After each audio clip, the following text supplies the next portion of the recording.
Is it true blue collars hit the booger sugar to get through the day? No way, I stay away from that stuff. What do you do to start the day? I usually cycle caffeine, boner pills, and hate throughout the week. It's actually mostly hate. Yeah. Mostly hate. Sometimes all boner pills. Anything else you'd like to say? Yeah. It'd be nice if you guys could drop a comment and follow for more stupid shit like this. What's up, everybody? I've already tried tamales, so now it's time to try something new. You know what they say? Once you go black, you never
What's up, everybody? I've already tried tamales, so now it's time to try something new. You know what they say? Once you go black, you never go back. Hopefully my girl doesn't find out I was deep in the hood. And this time I don't feel anything besides success. Boys, not again. My monster is fucking hurting. What the fuck? Black lives matter, but my black monster matters too. What's up, everybody? All right, everybody. Sorry about that. I had a little false start there. I went to move over to the other link, and it closed out. I had to do an emergency. Shit, what do? I had to restart the intro again to get the link back. Otherwise, because there was nothing on screen. So I apologize, everybody, for that little mix-up there and the extra 2 minutes I took. Anyway, got a bunch of good stories tonight. It's Wednesday, July 9th. 2025, bunch of stories to talk about, a lot of good stuff. I hope everybody had a good time last night. Everyone's going to have a good time tonight. You know, we did meet our goal last night. We ended up going 5 hours last night. Wow. Wowzers. That was that's a good one. So we'll see what happens and see what we do tonight. There's a same goal just like last night, 20 super chats, any size, any color, whatever, and I'll go and do the entire 27 topics and 87 links, I believe I have when I counted them. So let's see what we'll do, and then we'll go from there. So we're going to jump right into the first story of the evening. Evening, yes. We have Dr. Biden's doctor. Wait, that doesn't make any sense. Joe Biden's doctor, Kevin O'Connor, appeared today before Congress and refused to testify. It's not clear what Congress will do with this take the fifth and call me in the morning, immunity. They could seek to compel his testimony. There he is.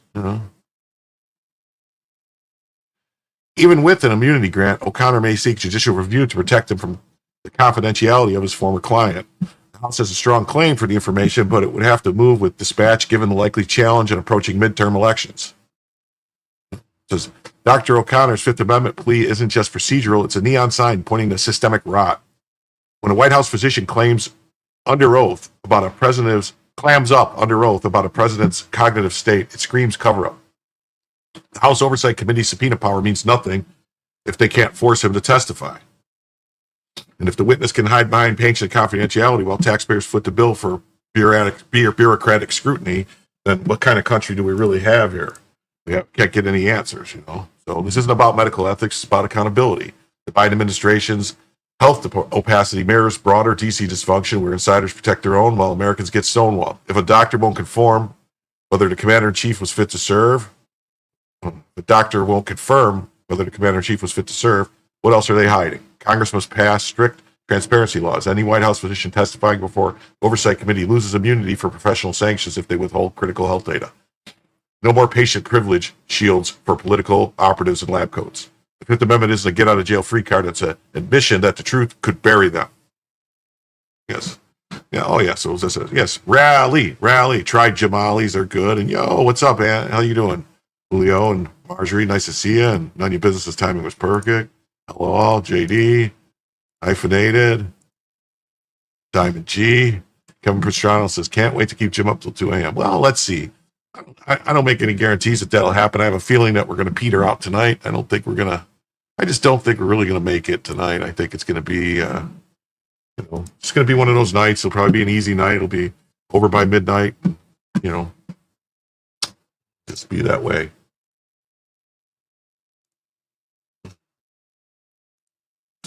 Joe Biden's former White House doctor pleaded the fifth today to decline questions from the House Oversight Committee. You'll have to excuse me, everyone, if my throat sounds a little weird. For some reason, I'm getting like a sore throat. So, I don't know. Maybe I'm talking too much lately. Can you imagine that? How am I supposed to tell you stuff if I can't talk? It's a strategy that Trump allies used 30 times during the January 6th probe, and it was effective at ending lines of questioning, except for the fact that a bunch of people went to jail for not answering questions, so if I remember correctly.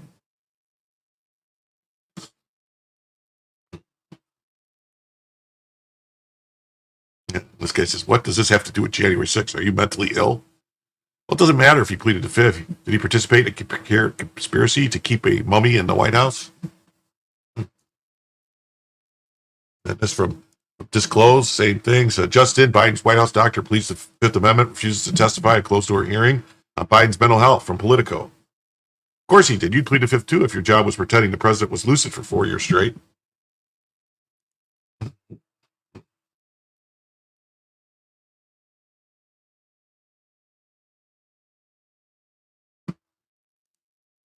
All right, let's read the story from Politico. Biden's physician declines to cooperate GOP probe of former president's mental fitness. The White House was seeking to clear a path for Kevin O'Connor's testimony. Kevin O'Connor, who served as Joe Biden's physician while the former president was in office, refused to testify in a closed-door interview as part of the House GOP's probe into Biden's mental acuity and whether his inner circle sought to conceal his limitations from the public. I wonder. Hold on 1 second. Let me double check something here. Are these working? These chats and stuff working? I'm not seeing anything.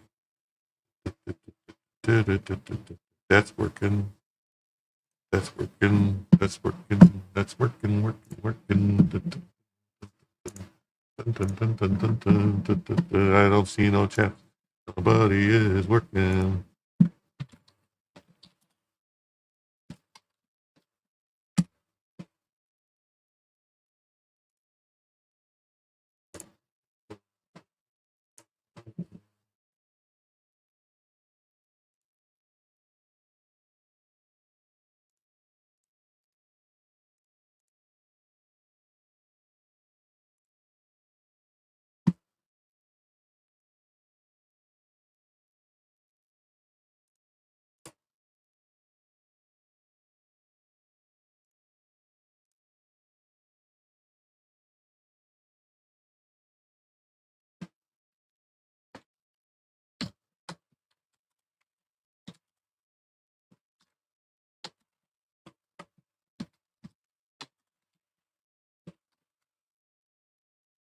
Hold on, I'm sorry. I have a problem here. My damn Facebook feed got all screwed up again.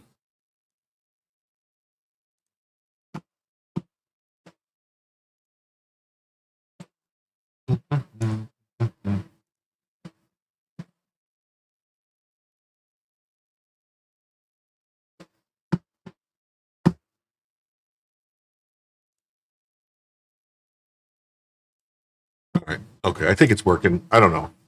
Anyway, we'll see what happens. So, on O'Connor Wednesday morning asserted doctor-patient privilege and his Fifth Amendment right against self-incrimination, according to a statement from his attorneys. He had repeatedly argued his duties as a doctor complicated his ability to testify under oath about his patient, preventing him from sharing some sensitive information. Don't doctors, I mean, unless I'm crazy, I could swear they have the White House doctor is always making statements about the president's health. They're always going to the public and saying his health was this, his health was that. So if he's lying to everyone, now he's going to say, I can't tell you the truth because of patient confidentiality. Wouldn't patient confidentiality have prevented him from saying that he was fine and sharp as a tack and all that stuff? On the advice of his legal counsel, O'Connor refused to answer questions that invaded the well-established legal privilege that protects confidential matters between physicians and their patients. His assertion of his right under Fifth Amendment to decline to answer questions also on the advice of his lawyers was made necessary by unique circumstances of his deposition. The statement also cited President Donald Trump's own invocation of his Fifth Amendment privilege right before his deposition with New York State Attorney Letitia James, quoting Trump suggesting that only a fool would refuse to take the fifth. O'Connor's decision not to participate in the committee's probe sparked rebuke from the oversight chair, James Comer, who told reporters that the physician's choice to invoke the Fifth Amendment adds more fuel to the fire, that there was a cover-up of Biden's mental fitness, and he vowed to continue the investigation. Oh, wait, I forgot to tell everybody, too, that, not only do we have the goal, but also, if you're here, if you're new, please hit the like button, please subscribe to the channel, if you're on Facebook, if you're on YouTube, if you're on Rumble, if you're on Instagram, if you're on X, leave a comment, give it a thumbs up. throw some stars, whatever it is, keep the, just feed the algorithm, throw a comment in there, on the video, just make a comment saying, this video stinks, or I like the video, or whatever, whatever. Comer weeks ago subpoenaed O'Connor to testify before the committee, rejecting O'Connor's claims that his duties as a doctor barred him from being able to discuss Biden's private health information. As I said, the president's doctor makes statements all the time. So, I don't know. In recent days, O'Connor had sought to delay the interview to continue negotiations with the committee on the terms of what he believed he could and could not divulge. The White House Tuesday night announced that it had waived executive privilege for O'Connor in an effort to compel his cooperation. O'Connor arrived at Capitol Hill Wednesday morning as required, but left less than an hour after the interview began. Before his departure, though, O'Connor's legal representation delivered a statement to committee members elaborating on their client's decision. In a copy of prepared remarks obtained by Politico, they said that the ongoing Justice Department investigation into the same subject raised the risk of potential incrimination, even though they insisted it did not imply the doctor had broken the law. Did Biden pardon the doctor? I don't think he pardoned the doctor, did he? He probably forgot. They also emphasized that pleading the fifth does not imply an underlying crime was committed, and in fact can be a strategy taken by innocent people to avoid being coerced into making incriminating statements. See, that whole thing doesn't make a lot of sense. I mean, I understand everyone should plead the fifth. Nobody should ever talk to cops. Never talk to cops. But to say that, even though you didn't do anything wrong, you might be coerced into making an incriminating statement. The only way you can make an incriminating statement is if you did something wrong, though, right? I mean, it's kind of circular.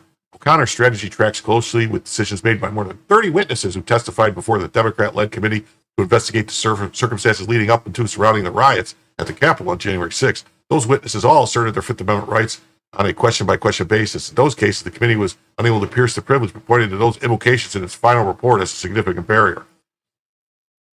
They actually, they're not supposed to sit there and make them keep answering. If they say they're pleading the fifth, they're just supposed to stop the interview, I thought. I don't think they're supposed to, but the Democrats wanted to just keep asking them and have them keep repeating the fifth, I guess, on camera is more than likely what happened. And like the Biden investigation, the January 6th committee's probe was also operating in parallel with a criminal investigation launched by the Justice Department, which witnesses cited when they pleaded the fifth at the time. However, O'Connor's implication is already providing fodder for the Oversight Committee Republicans. By pleading the fifth, this is deposition today, Dr. Kevin O'Connor has confirmed what we all suspected. This was a coordinated cover-up to hide the truth about Biden's condition and who's really been running the show behind the scenes. Representative William Timmons posted on X. A spokesman for Biden's office declined to comment. This guy, bye-bye, Tom Tillis, you suck. Okay. And then we have from CBS News, former President Biden's White House physician declined to answer questions before a House committee as the GOP panel ramped up its investigation into Biden's age and health. This just says he declined to answer. It says, no shit, CBS. Did anyone expect the Biden administration to answer anything? The most corrupt administration in the history of the United States. I don't know about the most corrupt, but pretty corrupt. The investigation focused on neither Biden's age nor health. The investigation focused on Biden's mental capacity to execute the duties of the office of POTUS from January 20th, 2021 to January 20th, 2025. Biden's White House doctor declines to answer questions in deposition before House panel. Let's see if this is any different. Oh, look at that.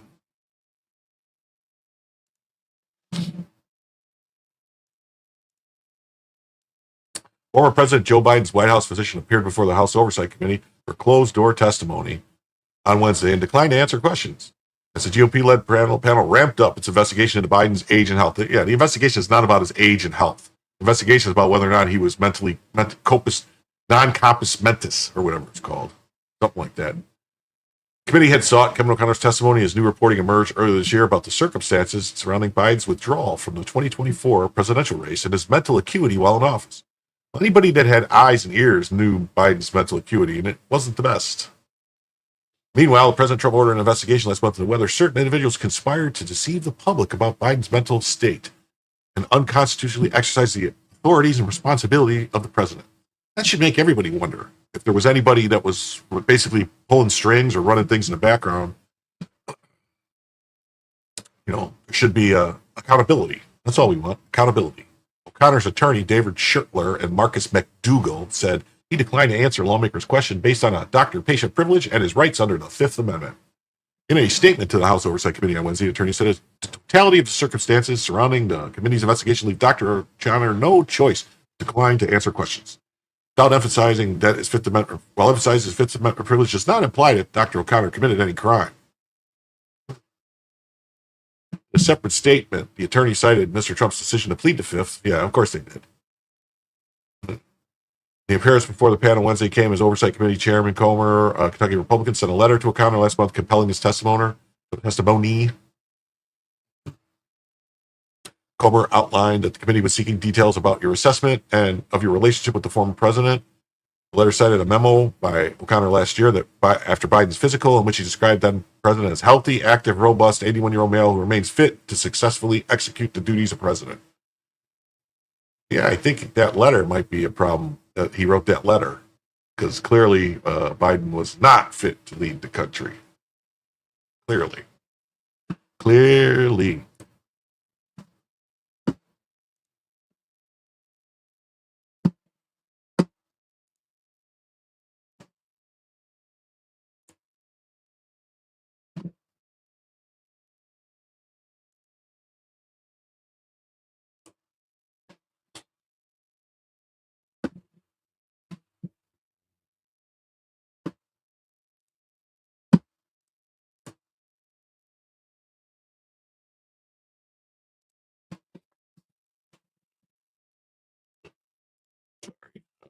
Losing my spot. Comer railed against Dr. O'Connor's decision to plead the Fifth, calling it unprecedented. Yeah, you wonder what Biden's IQ is. I don't think it was ever over 120. It was probably in, maybe 105, 110, something like that. I mean, because he did graduate like the bottom percentile of his law school class or whatever, if I'm not mistaken, that came out. So he's, probably mid-wit at best, a high functioning mid-wit. Hey, Hank, thanks for coming by. I think it adds more fuel to the fire that there's a cover-up, Comer said. This is something I think every American is concerned about. I think every American wants to know the truth. The Kentucky Republican pledged to move forward with the investigation. Most people invoke their Fifth when they have criminal liabilities. That's what would appear on the surface here, Comer claimed. We're going to move forward. Oh, look at that. We got a new member. We got Ank as a new member. Thanks for becoming a member, Ank, for all the great resources that Jim will tell you about. Representative Jasmine Crockett, Texas Democrat on the Oversight Committee, defended O'Connor's decision to reporters, saying, with this rogue DOJ that's decided it wants to run around contemporaneous investigation, looking at everybody investigating stuff, going digging in the past, looking at shit, we're going to have to back that up with the Fifth Amendment. I think what he did was good. Any lawyer would advise him to do that. Yeah. I'm making fun of the way she talks because she doesn't really talk that way. She's putting on an act and a show. I've seen videos of her speaking before she ran for Congress.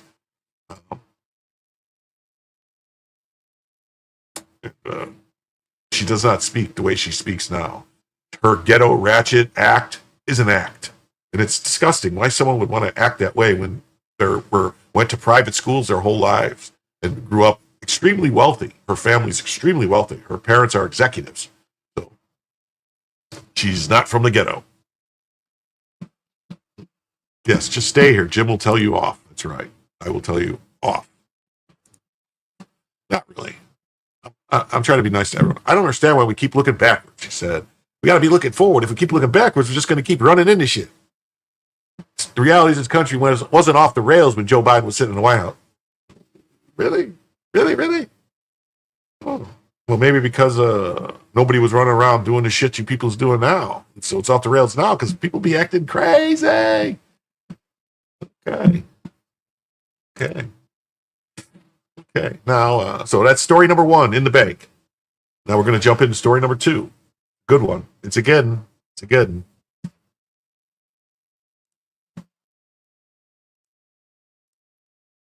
Update. Rumors are circulating in Washington that AG Merrick Garland destroyed the Epstein list and purged all evidence to remove senior officials and the elites. This took place at Biden's orders. Dun, dun, dun. Anyone believe that? I don't know. mean, it's possible. It's possible. But I don't know about probable. It's possible. But I don't know about probable.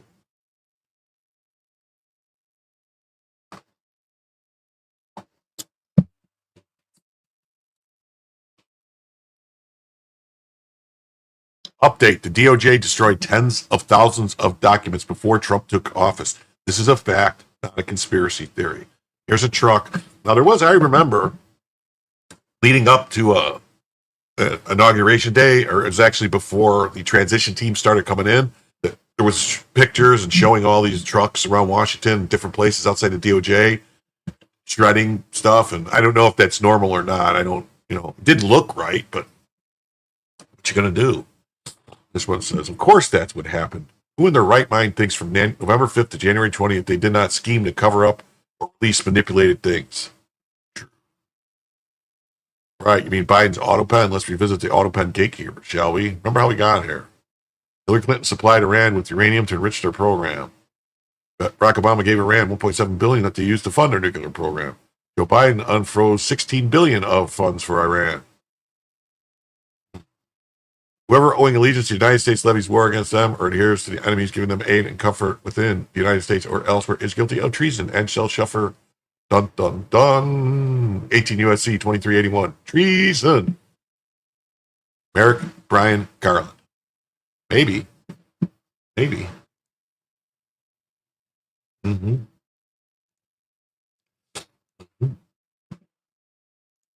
This is from the Oversight Project. It says, paper shredding trucks at DOJ. We have maintained a physical investigative presence by the Department of Justice, which is also more convenient for cooperating sources. Today, a paper shredding truck arrived. The shredding company, it's there, shredding documents. This was posted November 19th, 2024, so everyone knows, right after the election. Someone joked last week, the only people with a busier schedule now than President-elect Donald Trump are the folks in the deep state shredding documents. I got a chuckle out of that.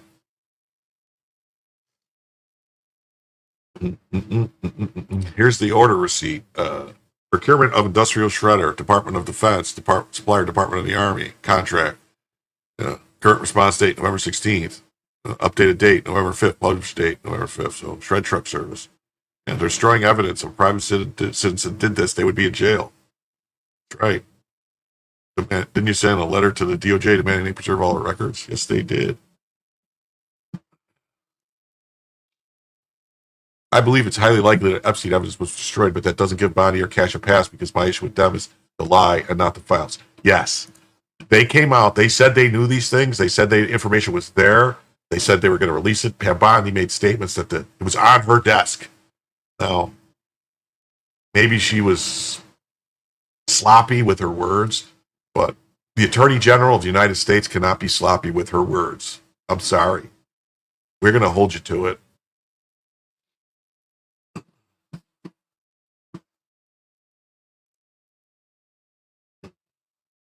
Just in case anybody was wondering where Merrick Garland is, it says, find him here with Biden's granddaughter. Former U.S. Attorney General Garland joins the law firm of Arnold and Porter. May 23rd, 2025. Look at him giggling. Attorney General Merrick Garland looks on the day he delivers his farewell address to the Justice Department in Washington on January 16th.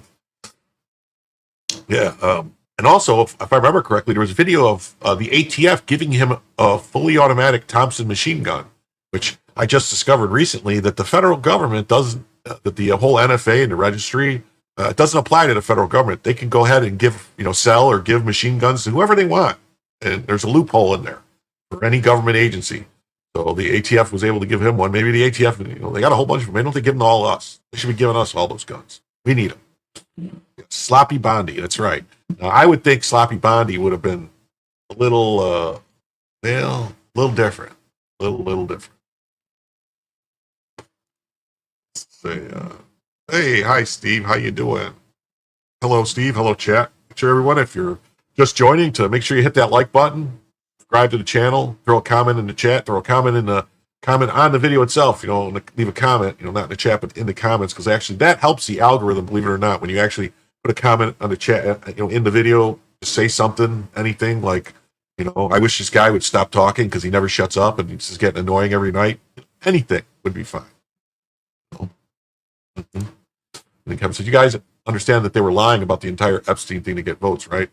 I don't know if they're lying to get votes because the Epstein thing was in everybody's face the whole time.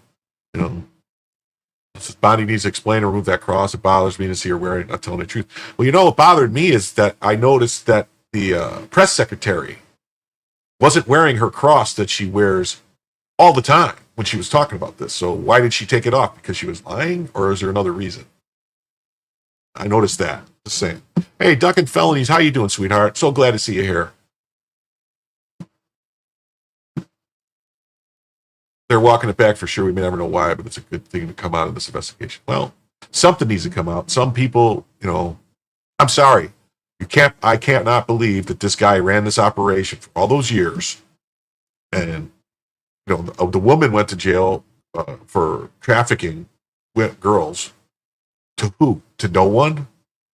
I mean, the evidence is pretty overwhelming. The stuff that Alex, whatever his name is, the guy that gave him the sweetheart deal, said that he got a call and he was told that he works for intelligence. So I believe that. So yeah, come on, trust the plan. Well, I don't trust any plan. And her job is to lie. Really? Wow.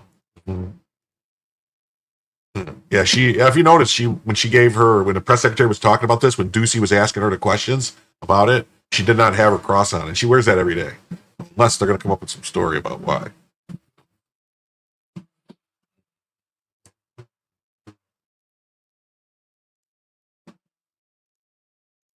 This person, Stacy Sykes, says, why is it hard to understand that the prior administration destroyed everything? The sad thing is there's nothing us citizens can do about it. People just like to criticize and complain.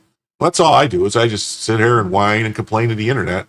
Hope somebody maybe might enjoy it. Get some, I don't know. The Military Arms Channel, Mac says, why is it hard for you to understand that this administration told us there was a list, that there were tens of thousands of hours of video evidence? If one of those victims was your daughter, I bet you would have a different opinion. Or you need a phone check from I Fight for Kids. good one there. Let's see what's that. It's like, what are you talking about? Absolutely, we want justice for the victims. Who said we didn't want justice for the victims? You're being dismissive of people asking questions. Why? Why aren't you asking questions? You're assuming Biden destroyed everything despite Bonnie saying she had it all on her desk? Why? Your posts aren't making much sense. It seems to be contradictory. All I'm saying is I believe them. They're saying there is no evidence to prove the case. That's my interpretation anyway. I'm not dismissing anything. I'm not making the decisions, buddy. I'm just a regular citizen with opinions. You believe them when they said they had all the evidence, just trying to figure out which lie you're choosing to accept. No Bonnie or Patel have ever come out and said they are finding massive gaps in the chain of evidence, leads us to believe the evidence has been destroyed. Not Bonnie. So I will say that if they would have came out immediately and said there was a problem and they're seeing gaps in the evidence and it looks like somebody did something, it would be more believable. But the fact that they said they had it all and that it's going to come out and they were doing the stuff, they did that whole dog and pony show with phase 1 Epstein release. I don't know. I don't trust anyone. I don't. I believe none of what I hear and only half of what I see with my own eyes. That's a good way to operate, especially with the, AI deepfakes and all that stuff.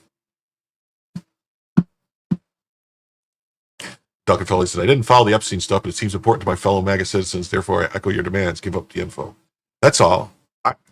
I honestly, I wouldn't even care if they didn't give us the information if they just started arresting people and said, yeah, there's a people we can't show you because it's really nasty stuff, but these are the people, and they arrested them. That would be fine with me. Just arrest some people. I don't know. I mean, if they were, I don't know if they're new or whatever, don't understand, but the smartest thing for them to do would just to be, like, if they're really doing a cover-up mode, would be to arrest some people that have nothing to do with Epstein and just say they do. And then say, yeah, we got these people because of the stuff from Epstein. And then, I don't know, I'm not trying to give any ideas, but at least then they could have some plausible deniability that they actually did something with the information. They didn't lose it or whatever. Either that or if Biden destroyed shit, come out and say they destroyed the shit.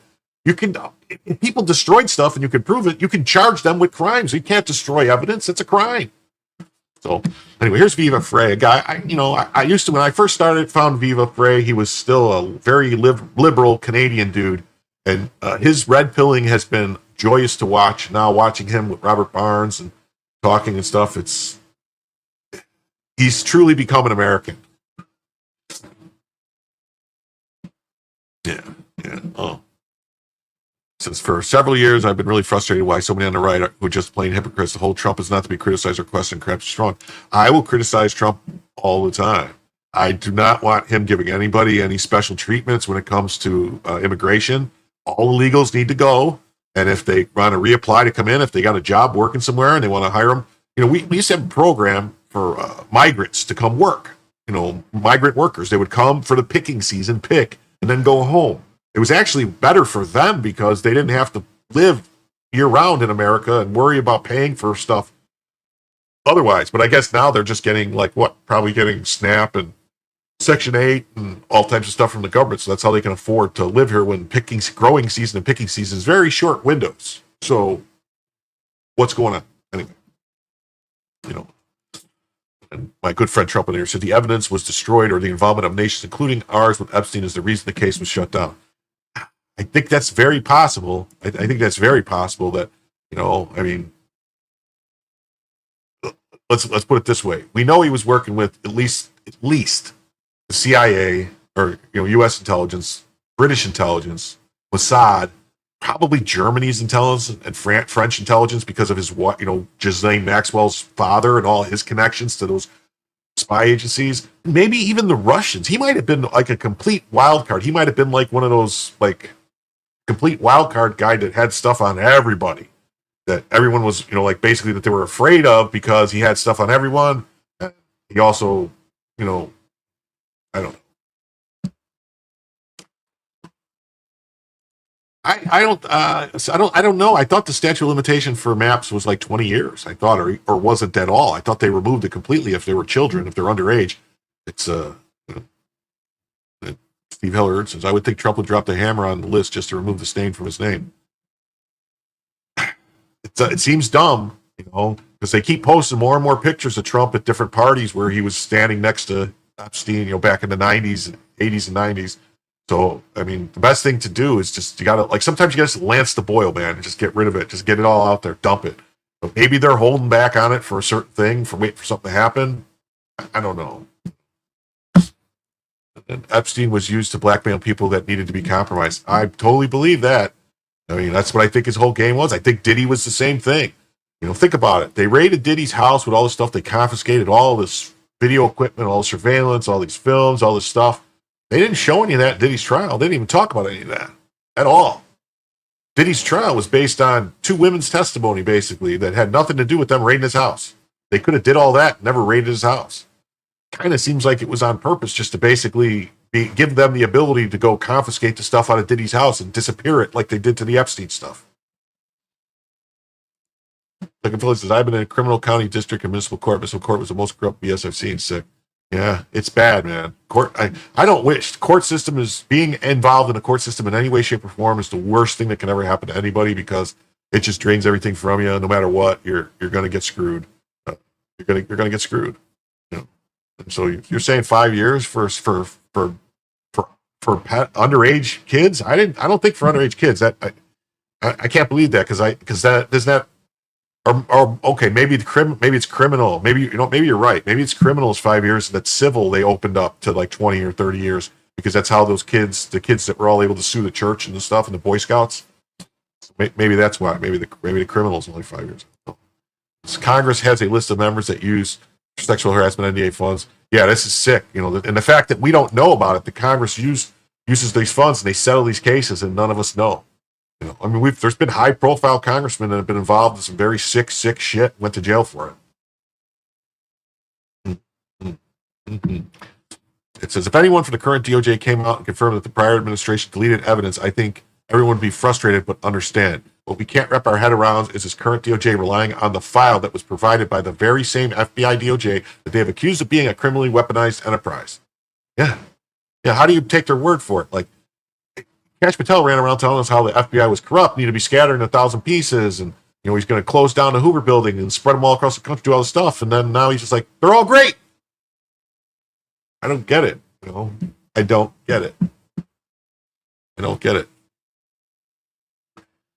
Nina Affinity, who I like, she's got some good takes. She says, destroying the files is BS code because several of them, including Bondi and Ab, are on a record saying they've seen the files and the videos. Even Elon Musk seems to keep throwing out names, which kind of shows me he may have seen something, or maybe he saw nothing and he's just speculating.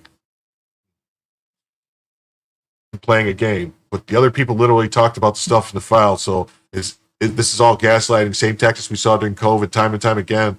Nothing to see here. Please disperse. Time to move along now. Move along now.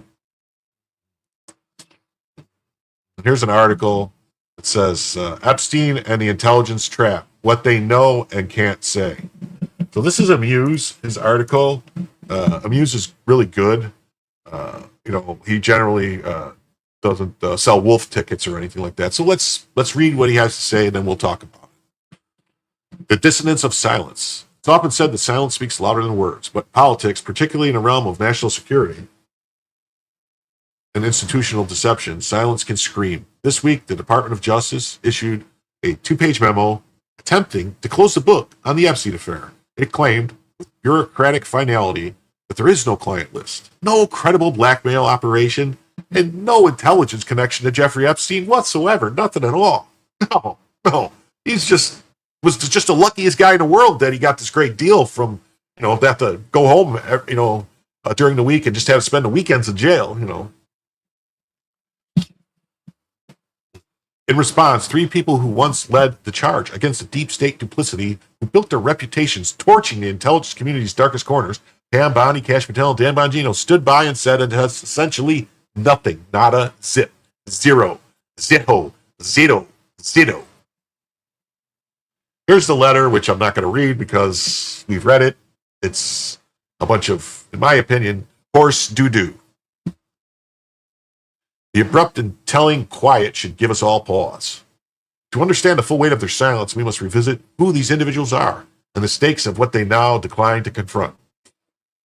I will just add that it's who we thought they were, who we might think they are. Maybe we don't really know who anybody is. Maybe we don't really know what time it is.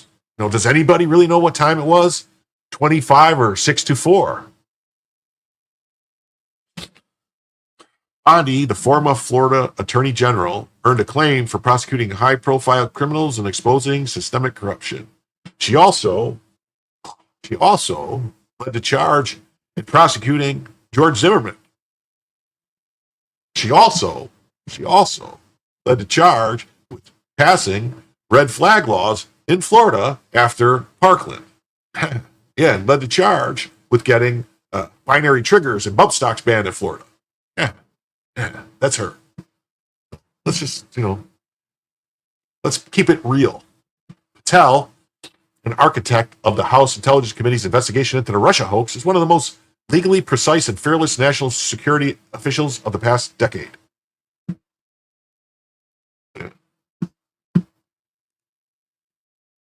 Yeah, I saw an opening with, does anybody know what time it is? I don't know what time it was, 25 or 64, so I just went with it.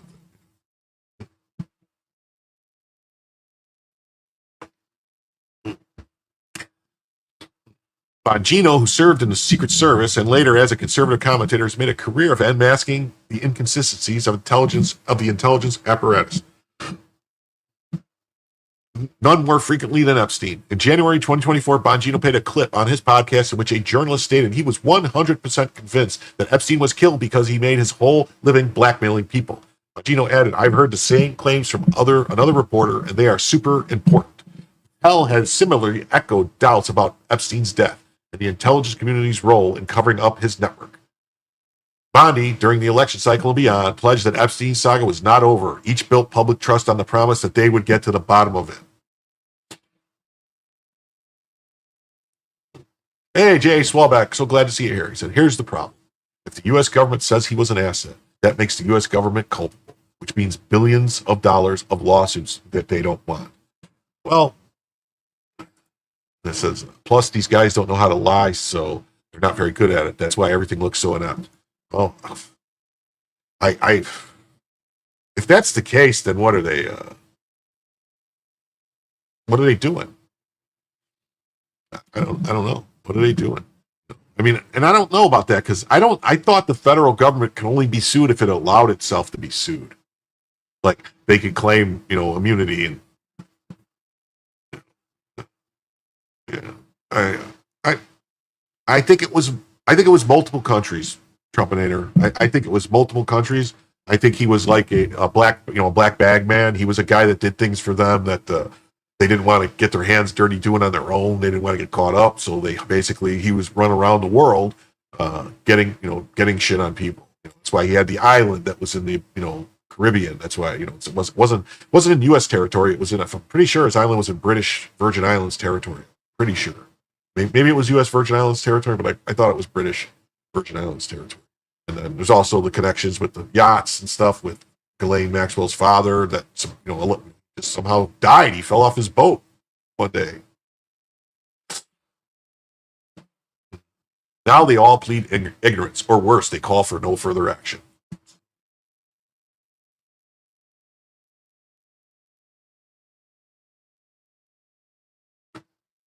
A noticeably defensive Attorney General Bondi told reporters that she did not know whether or not Jeffrey Epstein was a CIA agent or asset. She did offer to check to see if he was and report back. Strangely, she never thought to ask before. Well, here is, someone funded Epstein 100%. Someone funded Epstein. Now, I know was a guy Les Wexner or whatever, was like the guy that ran Victoria's Secrets. Supposedly, somehow he gave Epstein like a building and gave Epstein, it was controlling a bunch of his money, but why? There was some other stuff. Like I think Epstein was the front man money manager for the CIA. That's what I think. It's my personal beliefs. There were stories about money still moving around after Epstein was dead out of Epstein's private accounts. How was that happening? I don't know. Oh, look at this. We're almost an hour in. We're at 47 minutes and 10 seconds. So I just want to remind everybody that there is a goal tonight. It's 20 super chats of any color denomination. It could be $1, $1.99, $2, $2.99, all the way up to whatever. 20 of them, and I will go for at least probably 4 hours, 5 hours to get through all the topics I have. Otherwise, it's going to be like a 2.5, maybe 3 hour show. So it's up to you guys what you want to do. Right now, we're at 1, so we got 19 to go. So we'll see where we get. See where we get.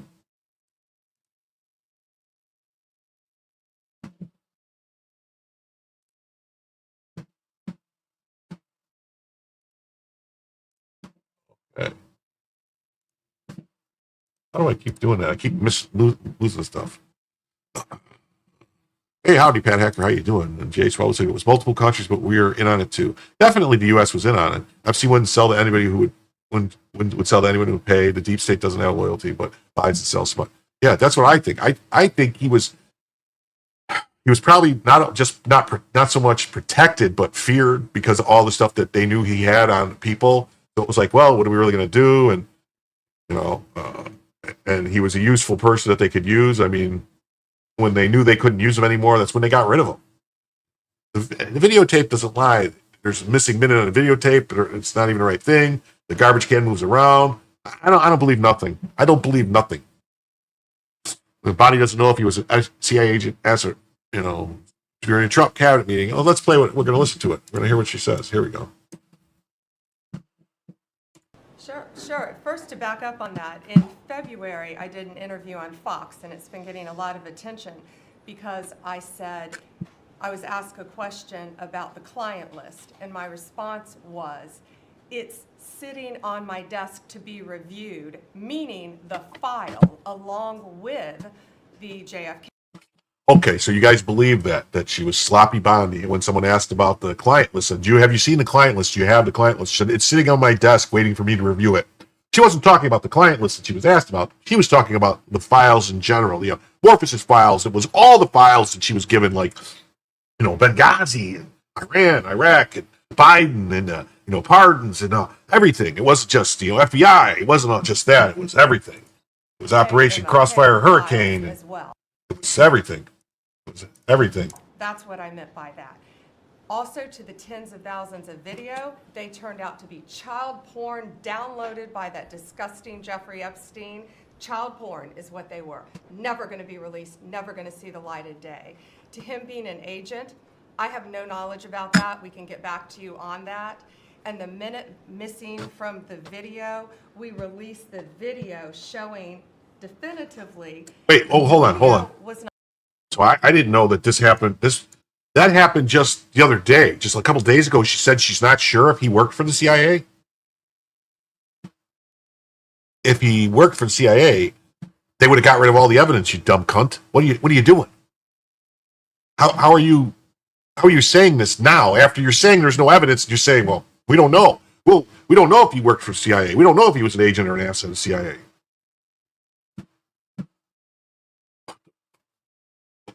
What the fuck is going on? Not conclusive, but the evidence prior to it was showing he committed suicide. And what was on that, there was a minute that was off the counter. And what we learned from Bureau of Prisons was every night, they redo that video. It's old, from like 1999. So every night the video is reset, and every night should have the same minute missing. So we're looking for that video to release that as well, showing that a minute is missing every night. And that's it on Epstein. Okay, so did you hear what she said too about the video? That doesn't make any sense, because if the video, they redo the videotape every night, is she saying that they take the videotape out and put a new videotape in every night? That's why there's a minute missing, because it takes them a minute to take the videotape out and put a new one in? Or she's saying that the videotape is recorded over every night? Because if that's what she's claiming, that it's recorded over every night, where's the evidence of it being all messed up? I'd like to really, really, really, really know.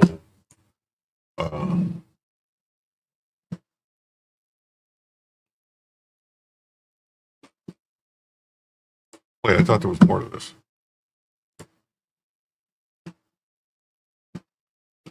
Mark Say from the Trump administration today. Yeah. Grok, how many large investigations, cases, and arrests has the Attorney General Pam Bondi accomplished since she's been sworn in, and how long has she taken this job? Pam Bondi was sworn as AG on February 5th, 2025, about 5 months ago. She's overseen a few notable busts, 29 cartel leaders extradited from Mexico in February, and 16 arrests and a massive fentanyl seizure in May. But on the huge cases like Epstein, 0 arrests, botched handling with contradictory claims, and no client skeptical of the hype. Results speak for themselves. Oh yeah, I don't know if you guys saw Grok today. It looks like Grok may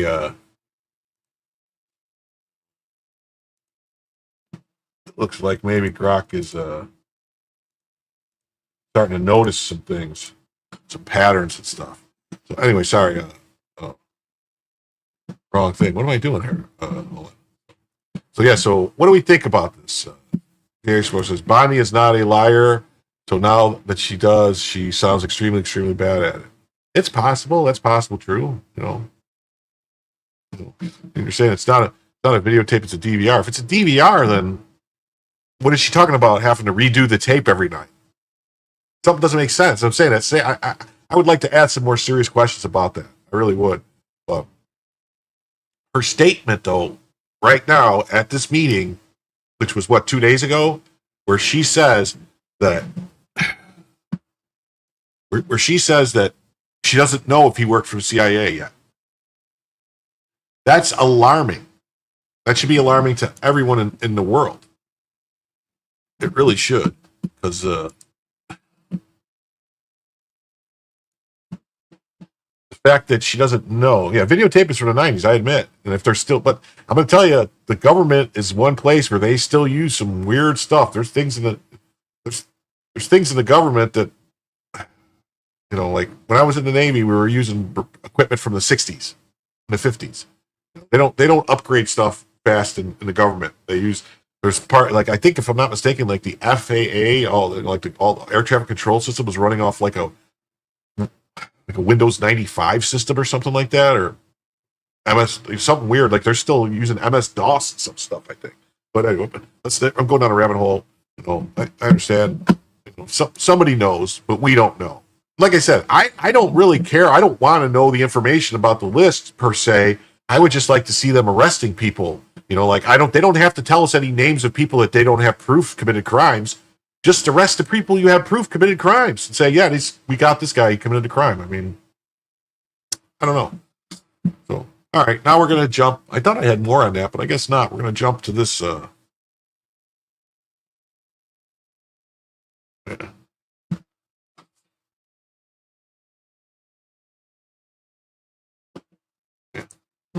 Dr. Fellows said, I voted for Trump because of good logic, not Trump. I follow politically competent citizens. Joe showed me who he was by how he treated Nick. I trust his judgment. Well, I think Joe, good logic, Joe Neerman is a stand-up guy. I really do. I think you can believe what he says. He's doesn't take anything with at face value as far as like, oh, this is this, so like, oh, it's Trump, so I'm going to just go like this and say this. He'll criticize stuff. He'll criticize Israel. He's not opposed to that. So he's very thoughtful and understanding, and you can have a conversation with him, and he will, if you tell him as long as you tell him your point of view, and it's not based on like just feelings, like, oh, he'll take it in and, take your word for it and go from there. So now to story number 3, I think, right? Story number 3 or story number 4? Just in, the Democrats are building resistant labs to sabotage Trump. The deep state is putting together a network of fired bureaucrats to plot rebellions and strikes against the White House. They're using old CIA tactics to do it. Anarchists are taking matters into their own hands. They're booby-trapping ICE cars and shooting at agents.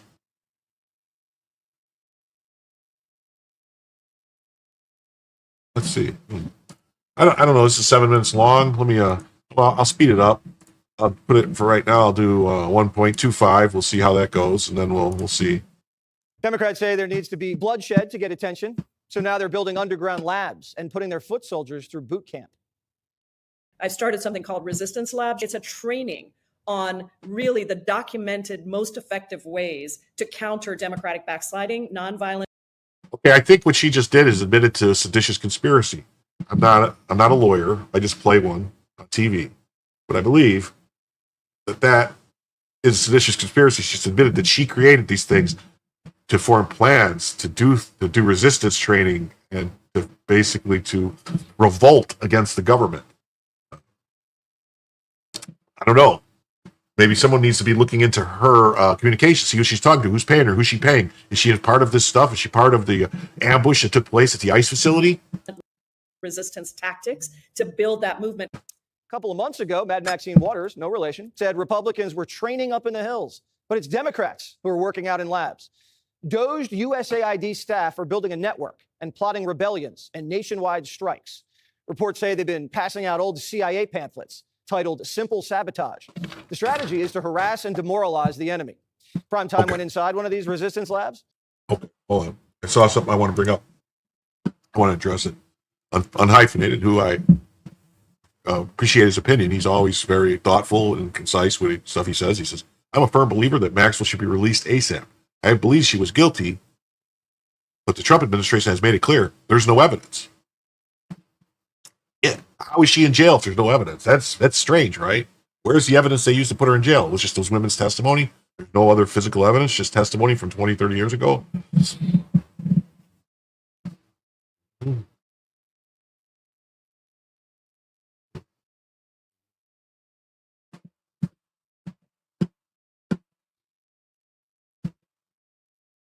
I understood what you meant, Duck and Felonies, that Joe, it wasn't because Joe said to vote for Trump. It was because of the stuff that Joe plays on his show and shows what Trump was saying and putting forward the message of Trump and Trumpism and of MAGA, that you said that's great for America. Because, I mean, who doesn't want to make America great? Who lives in America and doesn't want America to be great? That seems like asinine to me. Like, you want your country to not be great? Why would you want to live in a country that's not great? I mean, isn't that why everyone wants to come to America? Because, no, Hank, you're not being censored. You're good. You're not being censored, Hank. I just it says they can't release her. She would sue, and it means she would get discovery and access to all the government records. Well, maybe not. They could always cut a deal with her. They're going to release her. That would be part of the thing. They'd say, well, we'll release you, but you got to promise not to sue us.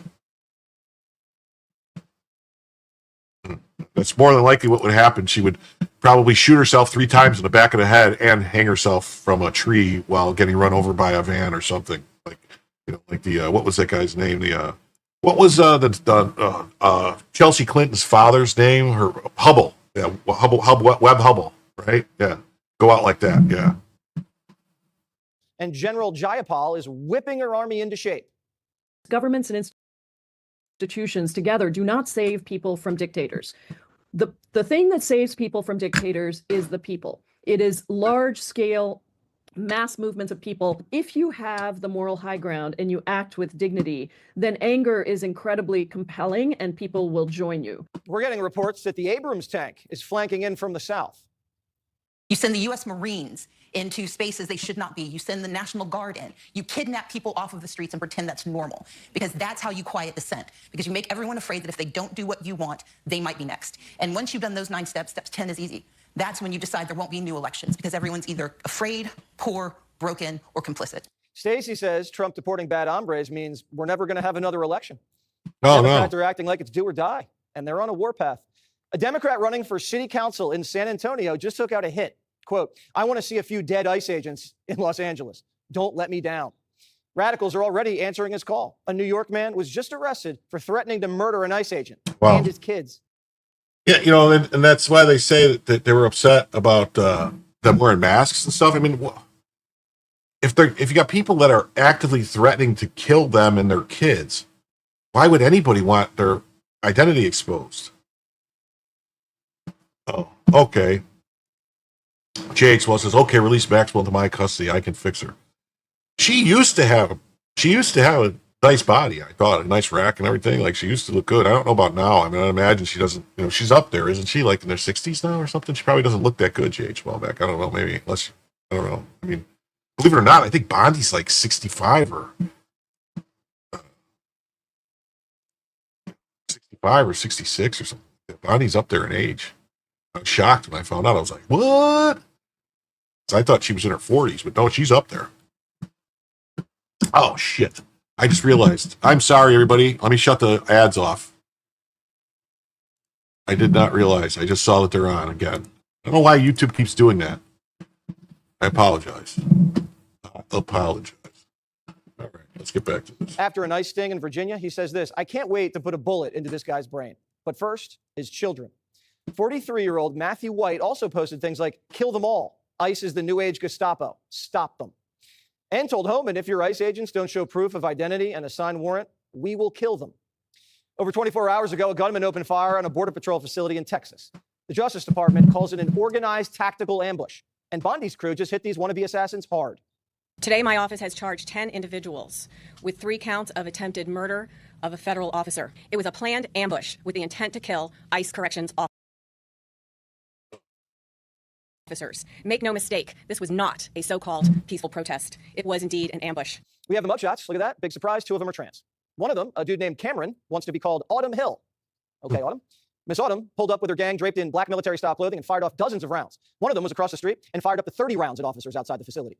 And they had fight ICE terror with class war and free all political prisoners spray painted on their flyers. Yeah, so this is crazy. So this is what's going on. We kind of talked about some of this stuff the other day. So it's going to come up later, too. There's some other stuff about this going to come up. But, on this whole thing, too, on that front about the resistance labs, this is more of that, if you ever needed any more proof that Elon and Trump were right to dismantle USAID, look no further. Former USAID officials are plotting to overthrow the democratically elected government here in the U.S. They admit it openly. We unleashed these bad men on the world, and now they've come home to destroy us. USAID officials who undermine democracies across the globe admit they are targeting democracy here in America. Former USAID officials are actively organizing a color revolution to overthrow President Trump and his administration. In retaliation for his decision to shut down their agency, the former officials explained that they are reapplying the skills and knowledge they built up over the decades, undermining governments around the world from Ukraine to Ecuador, to do it here in the United States. They're reapplying the knowledge and the skills, and they're going to undermine the democratically elected government here in America. They point out that it was foolish for Trump to release thousands of insurgents trained in color revolutions into the general population. So they're admitting that they're insurgents. They're admitting that they're revolutionaries. They're admitting that they're going to do these things. I think maybe they should be arrested. I don't know. Maybe arrested. Maybe. Starting with Norm Eisen. He's their ringleader. Right here, because it says first Trump fired them. Now they're plotting to stop him. No. If you stop letting us run America, we'll start a color revolution and overthrow your democratically elected government. These people are making the case for their own firing. Yeah, we covered this yesterday. And then we'll do this right here. Show the reports confirm what fiscal hawks have warned for years. Agencies like USAID operate as taxpayer-funded grounds for bureaucratic insurgents. The Protect U.S. National Security Act, H.R. 1196, exemplifies D.C.'s addiction to preserving these bloated institutions, even as their own officials brazenly admit to weaponizing democracy-building expertise against American voters.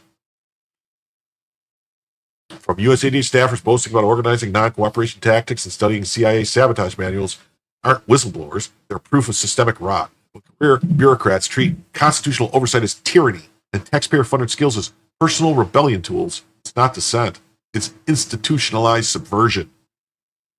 Dismantling these self-perpetuating bureaucracies isn't just fiscally responsible. It's national security. Receipts on how these agencies shield themselves from accountability are all here. See for yourself.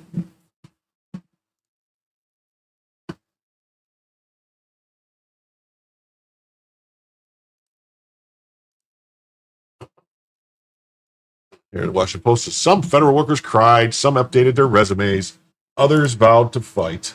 They vowed to fight. After the Supreme Court allowed President Trump to resume firing government workers, federal employees are trying to figure out what it means for them. What does it mean for me?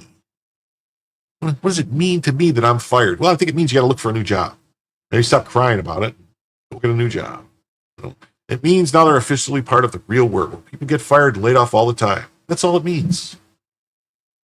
It means they serve at the pleasure of the taxpayers who pays their salaries. Deal with it. Federal government is not an after-school program for the Democratic Party. It's not for people wishing for high pay, for little work in Washington, D.C. D.C.'s been bloated by these politicians to make employment numbers look better and increase the number of people with money who feel obligated to them.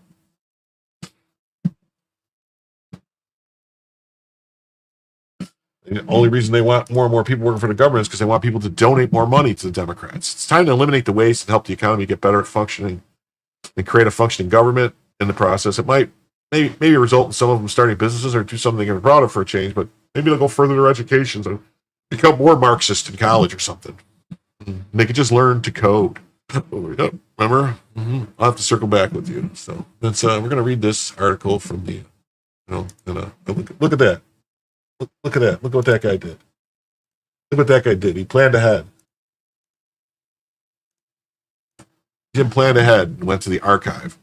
So that way he didn't have to struggle with stuff today. So the only thing about the archive, though, when I blow it up, it gets weird. Federal workers fear Trump will fire them after court ruling. We are toast. Next steps aren't clear, but the White House says it plans to resume mass government layoffs. You're fired. Some federal workers cried, some shook their heads and began updating their resumes. Others, including union leaders, vowed to fight. I thought, wasn't that long ago, remember when they said people saying fight, stuff like that was incitement to violence, and, insurrection. They're determined to hang on to government jobs that they took because they wanted to serve the American public. Well, no, I think they thought it was like a job that they could never get fired from. That's what they thought. They thought it was like, job security, great pay, and, the fringe benefits of being able to tell people what to do when you're power hungry and stuff. After the Supreme Court allowed President Donald Trump on Tuesday to resume firing government workers, federal employees rushed to signal group chats and anxious phone calls trying to figure out what it meant for them. What are we going to do? Oh, no, what are we going to do? No. The court lifted a lower court order that had temporarily blocked the administration plans to lay off thousands of federal workers, including at the State Department and the Social Security Administration, because the administration did not first consult with Congress. But few details were immediately available. Litigation will continue as the layoffs proceed at 19 agencies. I think maybe 19 agencies are too many. I don't know why we need 19 agencies. Seems to me that maybe maybe we can get rid of a few agencies. According to the ruling, which drew dissent from one liberal justice. So only one crazy liberal justice who we're going to talk about in a little bit. Just because she went off her fifis instead of the law. It marks the latest upheaval in a chaotic half year of Trump-driven downsizing of federal departments, which spurred lawsuits and court-ordered halts, followed by still yet other court counter orders resuming the federal dismissals. I wouldn't call them counter orders. I would call them more advanced. A higher court told the lower court, you don't have the power to do that, knock it off multiple times. This keeps happening. But, at some point, someone's going to have to do something. These judges are going to have to either get removed by impeachment, removed for failure to serve in good behavior, or maybe just get defunded. I don't know. The ruling may also usher in a new phase of more professionalized layoffs.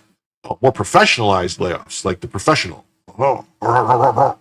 As opposed to the rapid, error-filled slashing undertaken in the early months of the Trump administration by often very young members of the U.S. DOJ service, a cost-cutting team set up by billionaire Elon Musk. Musk has since departed government, and DOJ's influence has waned after the group's public image tanked. Many of its signature efforts have backfired. No, I don't agree. For example, over long wait times at the diminished Social Security Administration have drawn lawsuits. Are they trying to say there wasn't long waits at the Social Security Department before DOJ? Is that really what they're trying to say? Really?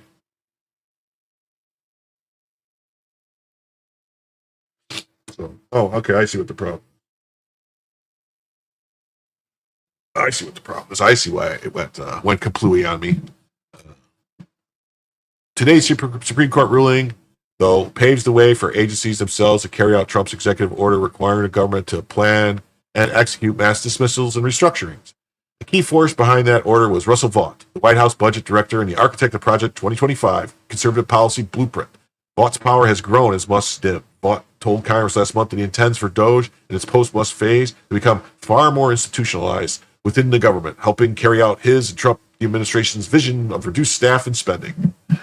It's unclear exactly how many federal employees Trump officials are hoping to expel. The court's decision unfreezes at least 40 dismissals actions underway at 17 agencies, according to a May court filing from the administration. Officials have reversed course on some of those planned firings since then, though most recently dropped a proposal to cut up to 50% of veteran affairs staff. At the Labor Department, staffing has already gone down 20%, due in part to voluntary buyouts and natural attrition. According to a spokesperson at the Department of Housing and Urban Development, less than a quarter of the staff left through buyouts, and a spokesperson said the agency is on track to meet its optimization goals regarding personnel and modernization. The ruling does not answer the underlying question of whether the mass firings are legal, which a lower court will still need to address. So while the dismissals can go forward, the lawsuit will too. Its plaintiffs, a mix of labor unions, 11 nonprofit organizations, and 6 governments in California, Texas, Illinois, and other places, are vowing to continue the court battle.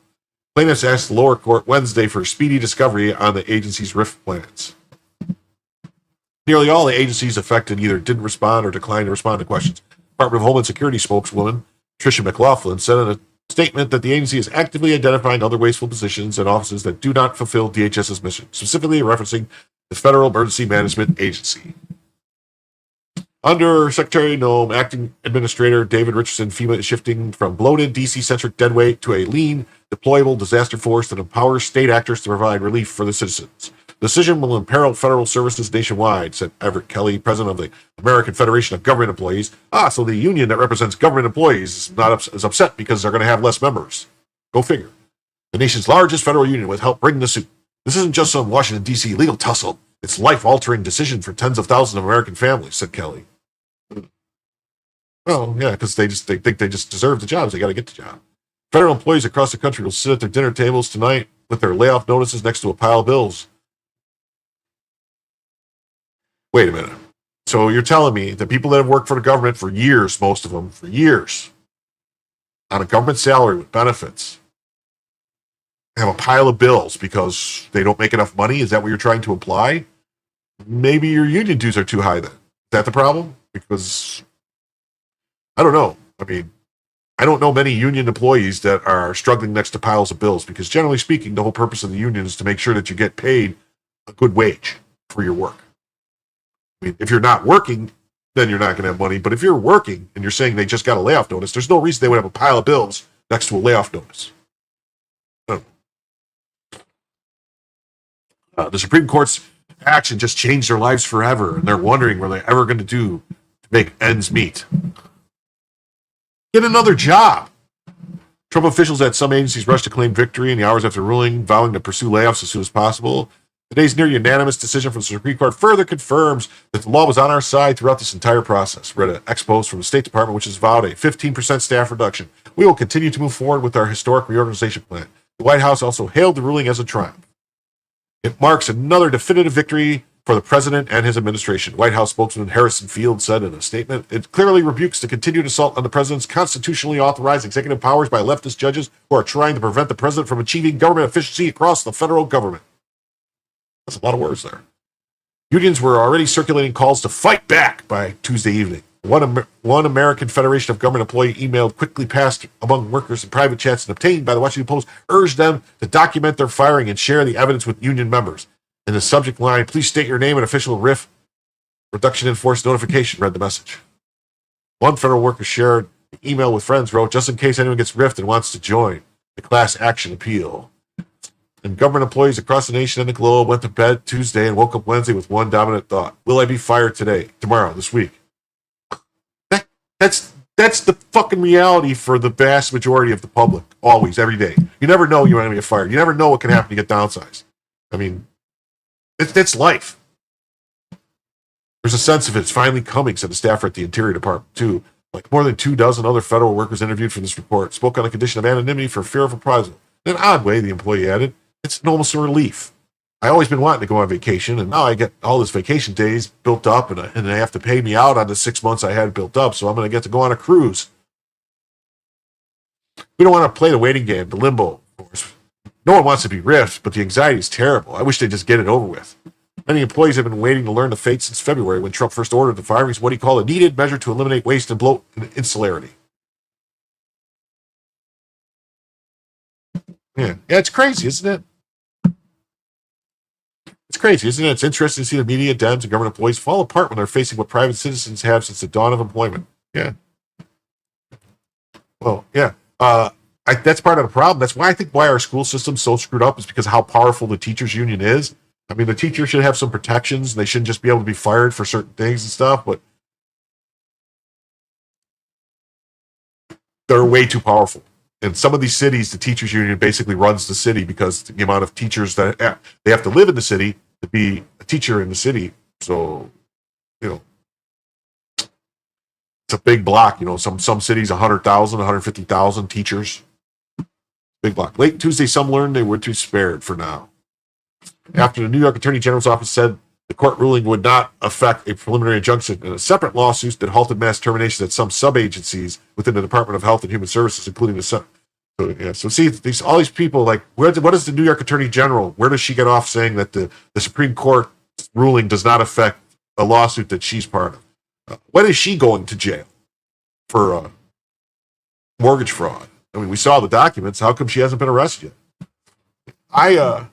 I actually agree. I don't think there should be any government unions, because what you basically have then is you have people that are in government that are union members that are other people that are in the unions then, and then the unions negotiate with people in the government for the unions pay and stuff, and then the unions support the people to get elected, and then they give them money, and it's like this big, it's a circle, and then the people, when they leave the union boss jobs, they get a cushy job working for some government think tank or on a government board where they get paid. And just look at the people who used to lead, like the AFL-CIO, look at the people who used to lead the Teamsters, the IBW, the Carpenters Union, the plumber, all of them. Look at where they go once they leave. As soon as they leave, when they get voted out, because when the members get pissed and they're like, yeah, we don't like them, we want to kick them out, they end up working for the government.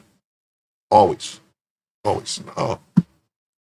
I was an IBW also. I'm retired from the IBW, Local 134. But elsewhere, uncertainty and fear ruled. One employee at HUD arrived at the office Wednesday to find colleagues walking around with their heads down, speaking in hushed voices, looking and acting as if someone had died. The employee said, all expect to lose their jobs at any moment. A researcher at the U.S. Geological Survey spent most of the hours following the court's decision wondering how many workers would be laid off in his agency, by seniority, by region or research center, by focus. maybe all the ecological and climate scientists get canned. They don't do anything, so they could all go. Adding that the near unanimous nature of the Supreme Court ruling surprised him. So many of us think this is going to allow the administration to just lay off swaths of highly capable scientists. Don't they understand that it's not about if you're capable or not? It's not about if you do a good job or not. It's not about any of that. It's a matter of if the government can afford to keep these people on when they're not doing what's required. You know, the government has a specific mission. It's not a jobs program. It's not, it's not a jobs program. If the government was a jobs program, if everybody worked for the government, wouldn't that kind of make us communists? Really? I mean, that's what they're pushing for, but whatever. Anxiety was especially acute at the State Department, where employees traded dismal messages in group chats expressing worry for their families and security of the nation. Many predicted that America's foreign policy objectives would crumble, according to the chat records obtained by the Post. Others recounted that decades they had spent working in often dangerous sites for the U.S. government. They decried the agency's intended downsizing as poor repayment for their work and loyalty. They think they're owed the jobs. They think they're owed the jobs. They think they're owed the money, that they're untouchable. They think they're better than you. Yeah, like everything else, unions were good and served a cause in the beginning, and now unions need to be canceled. I think unions are still good for unions that train people, like the IBEW, Carpenters Union, the plumbers, certain plumbers unions, pipe fitters union, sprinkler fitters union, operators, heavy equipment operators, stuff like that. They train them to do the job. They got apprenticeships, they have training. It's a purpose. And they provide the union. In those cases, the unions guarantee the competency of the work. Like in Chicago. Any union job was guaranteed. They basically had a warranty of work for like 5 years. Anything went wrong and it had to be fixed. The union, had to get fixed, free of charge. If there was because that they stood behind the work. If they do that, then certain things. But as far as for like non-skilled stuff, like people cleaning, like any unskilled labor, there's no reason to be unionized. That's my opinion, though. I don't know. Yeah, it's weird that the leadership of every single union is Democrats. It didn't used to be that way. There was a very famous union leader who was not a Democrat, who hated the Democrats. And I don't know. They're still looking for him. He hasn't been around for a while. His name was Jimmy Hoffa. He was a Republican. He was a Nixon backer, big time. And he disappeared. I don't know if you guys heard. Still looking for him. They haven't found him. Been a while. Each conversation, she said, ended with an unsaid but acknowledged shrug. How do you say a shrug? Because they were all wondering, does any of what we're doing even matter tomorrow when we might lose our jobs? Steve Hillard, I'm going to tell you that's a fallacy. That is a fallacy. Some electricians don't sweat, but if you're working on decks, if you're working in underground, if you're putting in rigid pipe, you're running up ladders and stuff, you're sweating. You're sweating. At the Consumer Finance Protection Bureau, the target of especially sharp cuts. My dog is having a nightmare or something. Many workers began posting on LinkedIn seeking new employment almost immediately Tuesday night. One staffer there said she feels grateful that she might be in slightly better position than some colleagues. She started applying for other jobs months ago, and a few options are about to materialize, she thinks, although every role would represent a pay cut. She's still mourning for her federal job, for her coworkers, for her agency. We are toast, she said. The ruling struck hard for one Department of Health and Human Services employee who spent more than a decade working in IT for the Administration for Strategic Preparedness and Response. Okay. So this guy spent over a decade working for Strategic Preparedness and Response. How did that work out in 2020?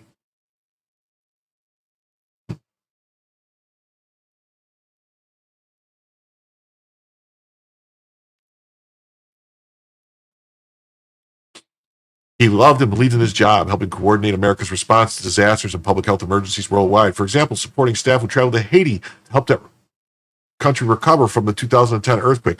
He's really going to talk about the 2010 earthquake, the one that famously somehow billions of dollars just went poof and vanished, and somehow the Clinton Global Initiative was able to pay for everything the Clintons ever wanted. He earned top performance reviews and several awards, according to records shared with the Post. His salary helped support his mother, her husband, and 2 adult siblings. Haiti. Yeah.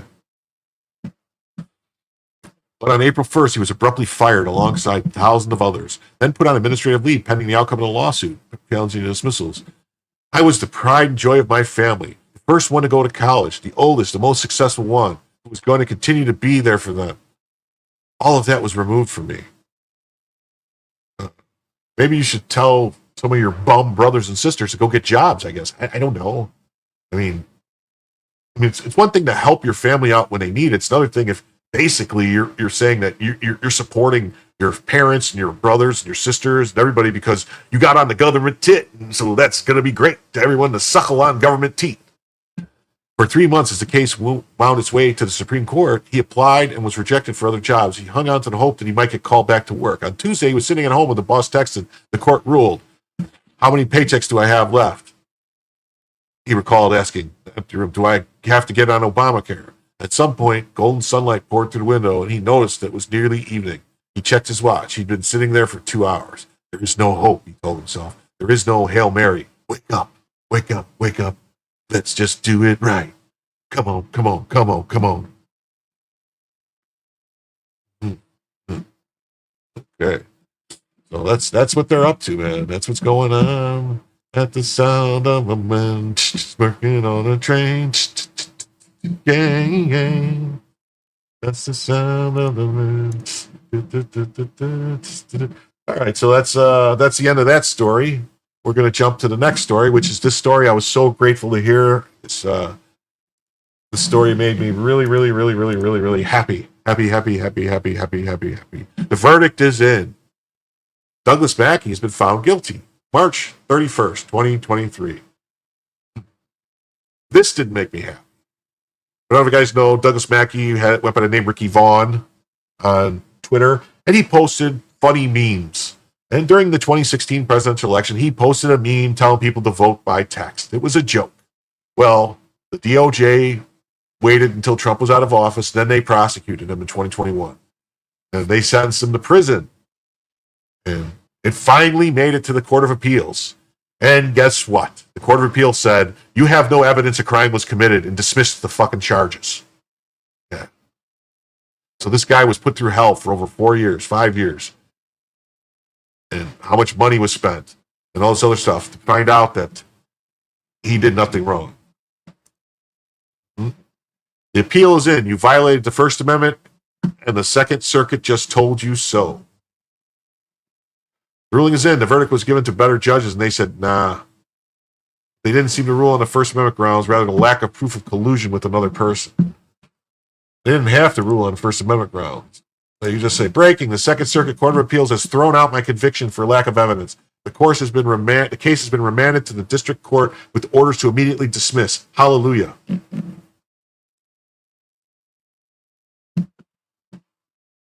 Praise God. God is good.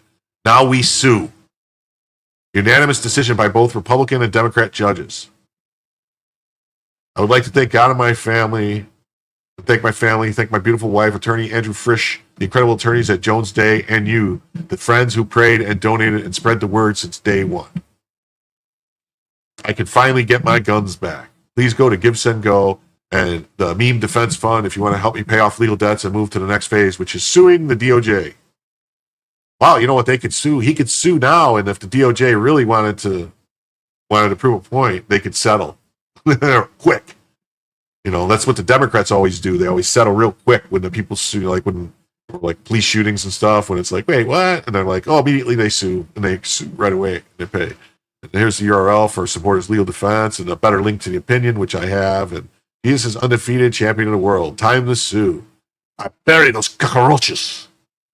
Buried them. I just want to point out that the Fisher King, Tyler, says that it's highly unusual to get a jury verdict overturned on appeal because there was no evidence. No evidence. Means the Second Circuit thought this case shouldn't have been brought. It was a total miscarriage of justice. Now the DOJ should dig and figure out who ordered it. Heads should roll. Yes, Ameriqua. It's what happened with Peter Strzok and Lisa Page. They got immediate settlements within months, like a month or two, like immediately. It was almost like it was all worked out ahead of time. You sue, we're going to pay you. Yeah, definitely they should be in jail. The evidence is incontrovertible that they conspired to overthrow a duly elected president, basically to pull a coup, a sedition, a conspiracy. It's all there. So I do want to, 1 second, I have to get a message to someone. I'll wait until a video plays. That's all right. Yeah, so we saw this. At the time Mackey was charged, a left-winger was not charged with the same offense. His meme was a crime. Hers was just a joke. Yeah, see, there it is. Hey, Trump supporters, skip the poll. Text your vote. Text votes are legit, or vote tomorrow on Super Wednesday. The same exact thing. Christina Wong, nothing happened to. Ricky Vaughn went to jail. So you see, begs the question, if the case should not have been brought because of lack of evidence, what's with the jury system, the jury itself, which convicted this man? If I was a juror on this case, I would be questioning my gullibility. But that's the thing. Andrew Branca always says there's noise in the system. And, especially, it depends on where they bring the charges. Did they bring the case against him in Washington, D.C.? 98% Democrat.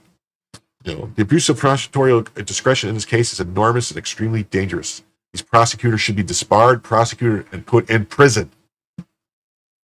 Our judiciary is utterly compromised by progressive ideologues. They have no business presiding over a courtroom.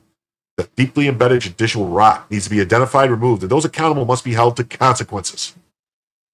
Otherwise, the cycle doesn't. The jury was clearly a handpicked liberal progressive jury who hated the defendant based on his political beliefs. We see this in all the political persecutions of the Biden era. Everyone involved in the persecution should be disbarred or indicted. The jury should also be investigated for perjury and their voir dire. I don't know if we go that far. But there we go. So, the Biden administration put Douglas Mackey in jail. Come on. Biden administration put Douglas Mackey in jail for posting satirical memes during the 2016 election. An appeals court has just confirmed what was obvious from day one. This was a politicized prosecution meant to chill American citizen speech.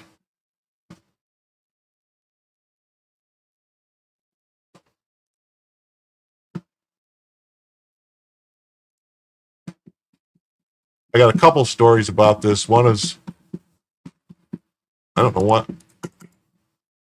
Let me see. Court throws out conviction of right-wing meme maker targeted by Biden administration. Oh, look at that guy. Look at him. It's him. It's the guy. It's the criminal showing you, look, ma, I washed for supper.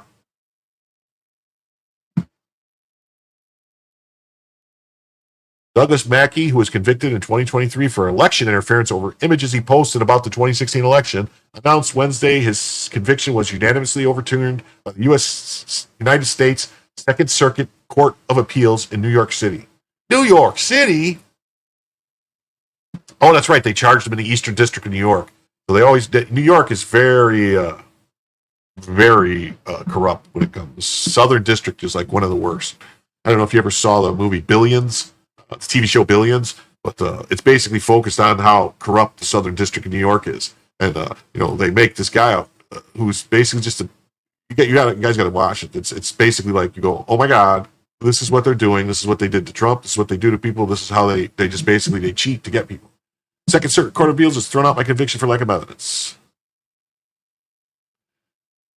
Mackey, oh come on, really? How do I close this? No. Why won't it let me close this out? It says, Mackey, also known online as Ricky Vaughn, was prosecuted by the Biden Department of Justice for sharing images. The DOJ constituted election interference. One of the ads Mackey posted on her account, Ricky Vaughn, said, text Hillary to 5925. Mackey was sentenced to several months in prison. In 2023. According to a DOJ press release, following his conviction, he appeared on the Daily Caller, co-founder Tucker Carlson's show, where he argued the DOJ violated his First Amendment rights. President Trump's campaign posted a video of X in 2023 that contended the Biden DOJ violated Mackey's First Amendment rights.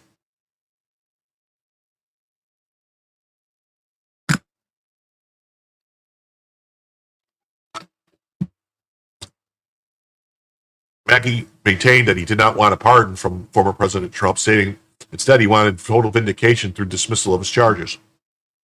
Oh, that was brave of him. I mean, I guess he could have always got a pardon later. Biden attacks democracy. How Joe Biden and the radical left are attacking American democracy and destroying the constitutional order. He was first arrested in 2021, shortly after President Joe Biden took office. The case was investigated by the Biden Federal Bureau of Investigation and prosecuted by the U.S. Attorney's Office for the Eastern District of New York. Following Wednesday's appeal decision, now we sue in response. Mackey posts, now we sue in response to dismissal, signaling potential litigation. Mackey also noted that both liberal and conservative judges sided with him in their decision. Mackey argues on appeal that the evidence was insufficient to prove that he knowingly agreed to join the charged conspiracy. We agree. Oh, shit. I've been going for an hour and a half. So I just want to let everybody know that there is a goal tonight if you want to keep going. We have... are you serious? This screwed me. Just pumped me out. Now I got to open it up again. Why does it do this? We have a goal tonight. We made 1 out of the 20 only. Wow. The show will continue past the 2-hour point to complete all 27 topics. 96 tabs I have open. We have 51 minutes left in the goal. So I thought we would have more, though. I thought there was more. For some reason, I thought there was 2. Thought there was 2. So yeah. So any and all super chats should be good. Oh no, we just had one. So we had one super chat only. So we need 19 more in 35 minutes. I don't think we'll make it. So I don't know, but I might go longer if I can get Joe to stream. If I can get him to raid my stream and send his viewers here, maybe I'll keep going.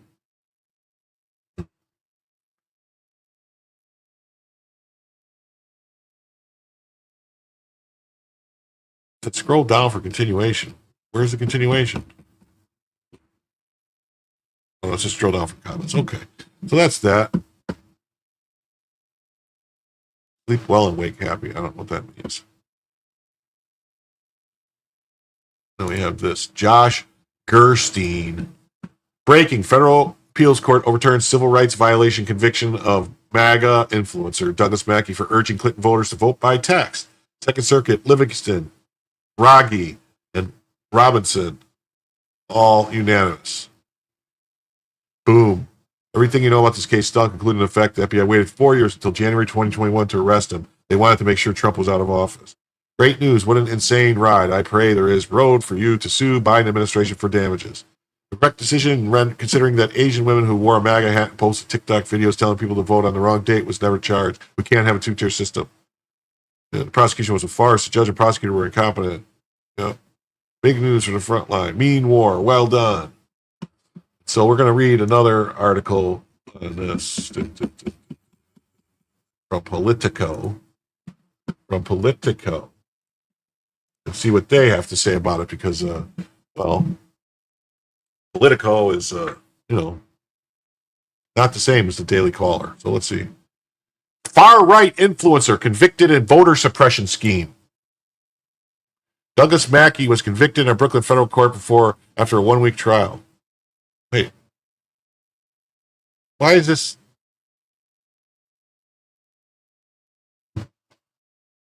Oh, this is the story of the conviction. How did this happen? Huh.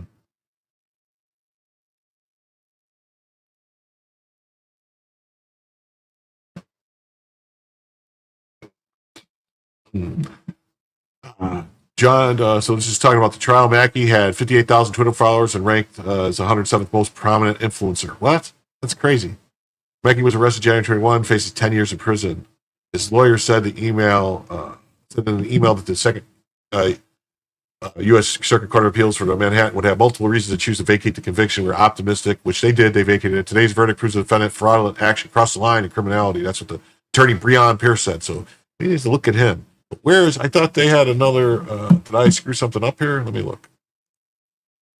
Uh-oh, you bastard. Let me, 1 second. Let's do this. Let me pull it up for this.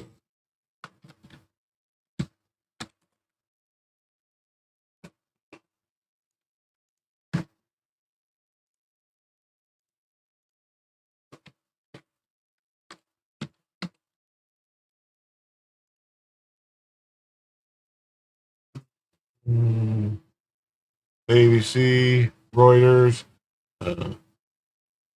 Let's do this. New York Daily News. Let's look at this one.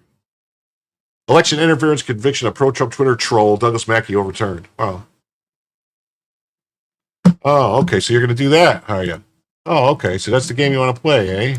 Well, too bad I've learned all your tricks now, and you can't do me.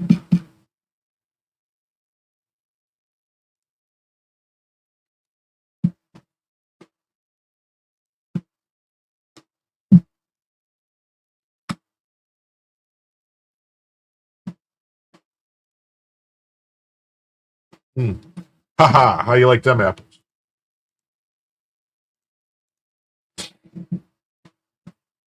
I don't know how to do that, Hank. If it's you're saying that the chat is a race of participants and they don't chat for a while. I don't know why it does that. I don't know what the deal is. I don't know how to control it. Election interference conviction of pro-Trump Twitter troll Douglas Mackey overturned. Look at him. How could you send that guy to jail? Look at him. He's like a baby face. A federal appeals court has overturned a criminal conviction of pro-Trump Twitter troll Douglas Mackey, who posted fake ads telling Hillary Clinton supporters they could vote in the 2016 election by text message. How do they know he was telling Hillary Clinton supporters that? How do they know he wasn't just making a joke to everybody? It was just for Trump. Well, I mean, the only people that follow him were Trump people, really. How many Twitter? I mean, that's what doesn't make sense. He was popular with Trump people. So why would he be talking to Hillary Clinton people? It doesn't make sense.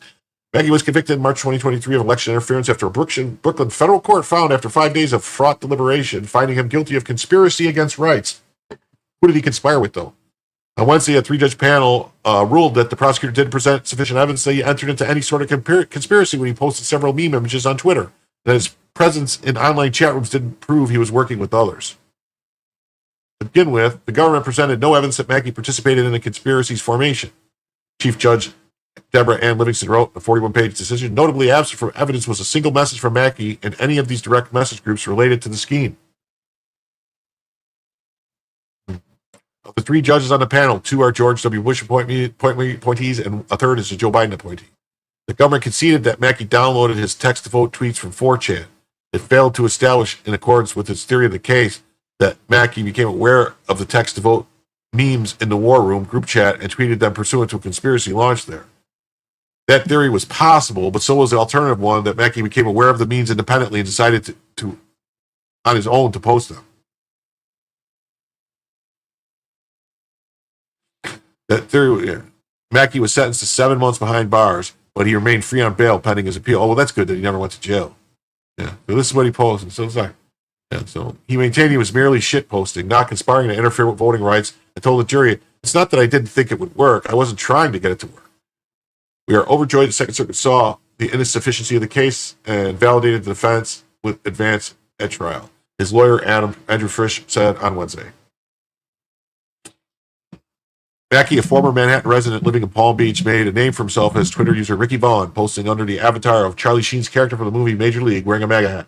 During the 2016 election, he posted images that looked like Hillary Clinton campaign ads, including one fake ad showing a black woman next to the words, avoid the line, vote from home. We'll see, a whole bunch of people did avoid the lines and vote from home, right? In 2020, that's how Biden won. Right? Okay, well, that's good news. I'm glad. Glad. I do have the ruling here, but I don't know if I really need to bring it up because it just says defendant feels judgment conviction. Maybe I want to be precise. So,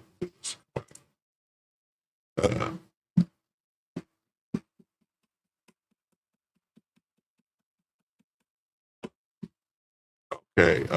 The memes falsely suggested supporters could vote by text message. On appeal, Mark argues inter alia that the evidence was insufficient to prove he knowingly agreed to join the conspiracy. Since for the appellee, all these people, United States Attorney, all these people. Then, yeah. Then Yakov Roth. Oh, isn't that guy? I think Yakov Roth works for the government now. I think he's works for Trump.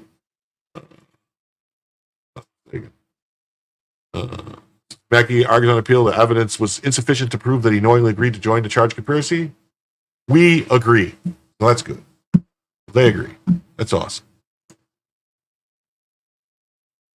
Okay, now we're going to switch topics again to another story.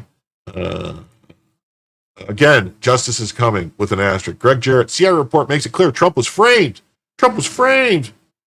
I'll wager they do nothing and neither is ever indicted or arrested. Zero reason to have any faith in this DOJ. That's from Robert Barnes.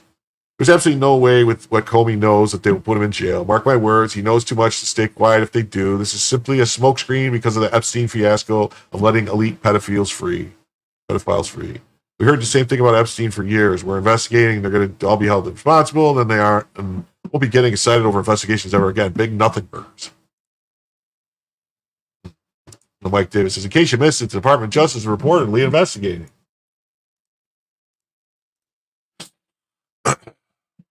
How President Obama's top law enforcement and intelligence officials illegally conspired to take out a political opponent. Let's not forget it was Vice President Biden who suggested the Logan Act, even though no one has ever been convicted under that statute since it was enacted in 1799, as the bogus legal predicate to go after incoming President Trump and his team. As promised, justice is coming. Peter Strzok notes from the 1417 released in Flynn case, discussion among Obama, Comey, Yates, Biden, and Susan Rice. So they said, Strzok's notes believed to be revealed that former President Obama, Comey, Yates, Biden, and Susan Rice discussed the transcripts of Flynn calls and how to proceed against them. Mr. Obama himself directed that the right people investigate General Flynn. This caused FBI Director Carney to acknowledge the obvious. General Flynn's phone calls with Ambassador Kislyak appear legit. According to Strzok's note, it appears that Vice President personally raised the idea of the Logan Act.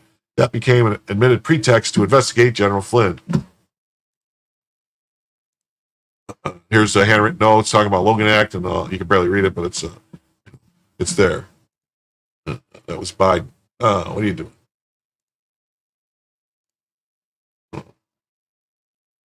How did that happen? What?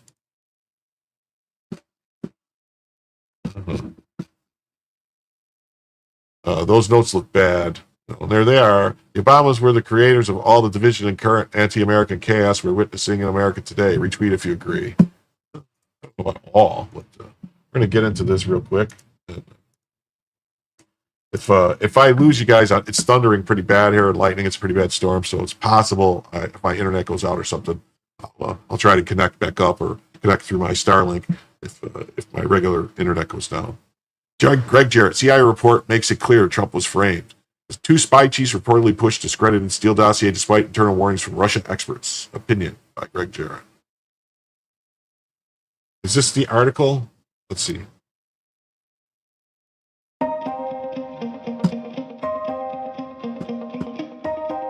Oh, no.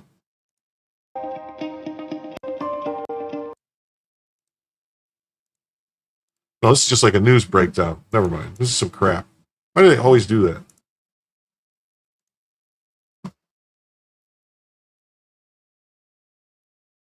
And a blockbuster report.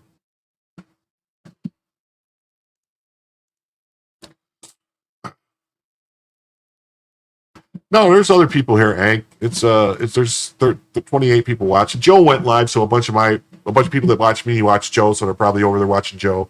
I'm going to try to get Joe to raid my stream when he's done, so that hopefully I'll get a good influx, and then I'll keep going longer, even though I only got one out of the 20 super chats, and we're just about done. The blockbuster report the CIA has belatedly exposed the rank corruption among top intelligence officials who connived to frame President Trump and drive him from office during his first term.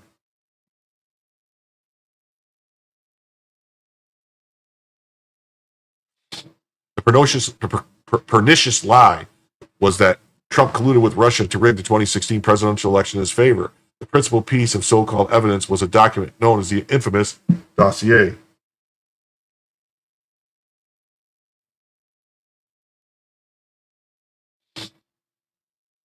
It was secretly financed by Hillary Clinton's presidential campaign, and Democrats conceived by a foreign agent with a checkered past in espionage, and then brokered to solicitous collaborators at the FBI, CIA, Department of Justice, and Trump-hating media.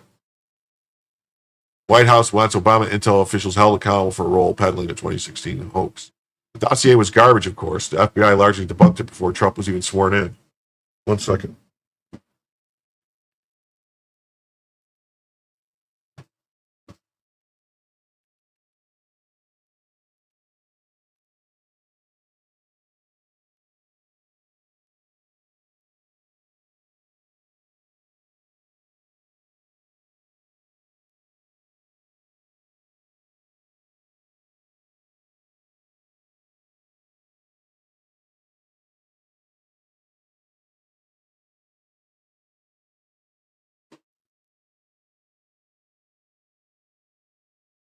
Okay, so, oh, wow, I just lost a bunch more viewers. I guess people didn't like me not talking.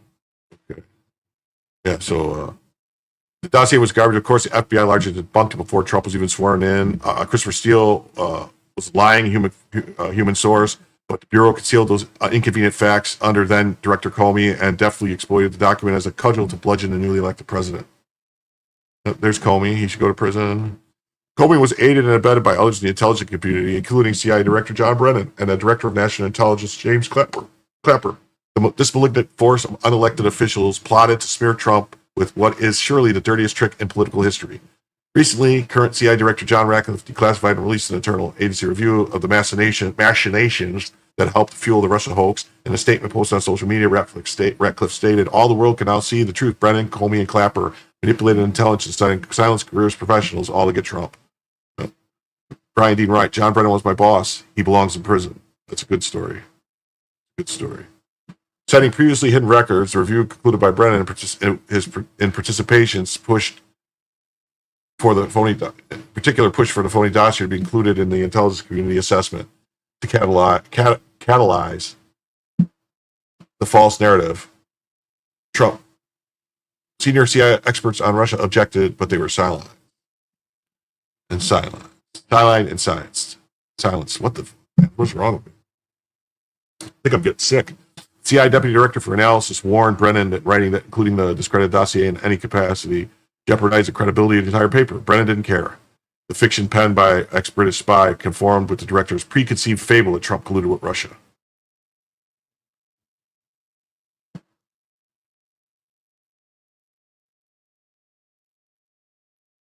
Take a stroll down memory. No, once again, it's a bunch of crap.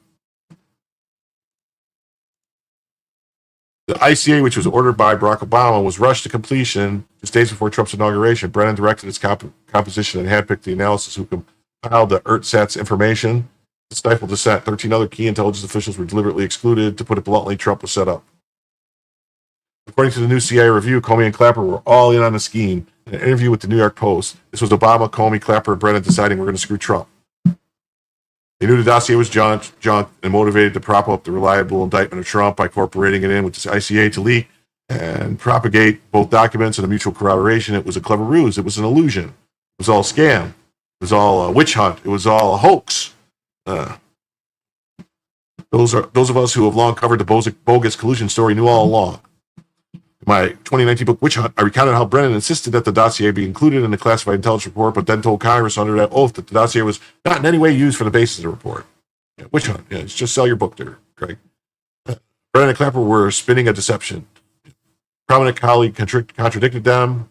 National Security Advisor Director Mike Rogers disclosed the uncorroborated document. The dossier didn't factor into the ICA report. They've been caught in a falsehood. Clapper then repudiated his earlier statement. Brennan continued to deny it, all of it, and contrary evidence notwithstanding.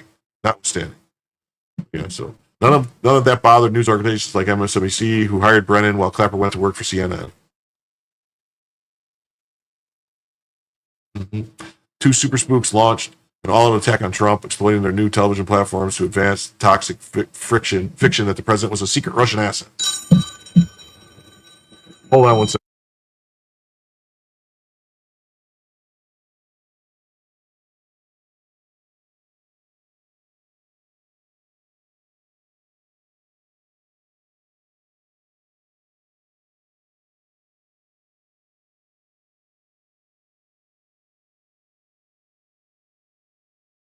Sorry. The collusion narrative was a conspiracy itself. The clevers knew it was a lie, but they manipulated the dossier and the ICA to peddle a fairy tale.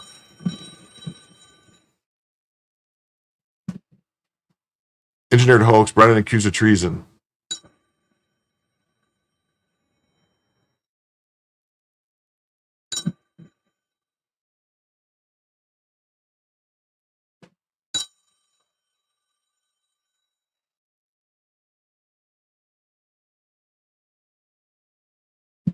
Tell somebody to not call you that you're busy, and they just keep calling back. That's pretty annoying, in my opinion.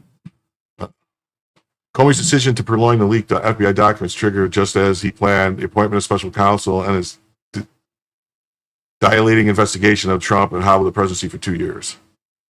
On the day Mueller issued a report concluding there was no evidence, I received bad information, but I suspect it was more than it actually was.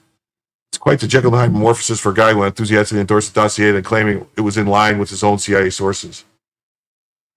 Oh, I'm sorry, Dan. I didn't know that was you. I thought it was some guy trying to tell me I needed to buy an extended warranty for my car. That, too, was a fabrication, according to the newly released CIA review. What did Comey have to say in public? The master prevaricator dissembled and pleaded ignorance. But before Congress, he was forced to admit that some of his actions would have been very different had he known then what he knows now. I think he always known it, though. He always known what he knew, and he knew that he owned it. He was wedded to the artifice of collusion because he despised Trump. Director of National Intelligence, Tulsi Gabbard, vowed a reckoning. She told Fox News, we're digging deep to find out everything that's been related to this, and I guarantee there are some U.S. attorneys who are eager to see what we are finding. In some cases, they are already working on their own cases to bring about that necessary accountability. So unless those who unscrupulously weaponize their immense power for political purposes are held accountable, it will happen again and again and again and again and again. And the only remedy for lawlessness is justice. The reckoning awaits. Okay, so that's that. And abuse is perjury and a rare disclosure against one of its own.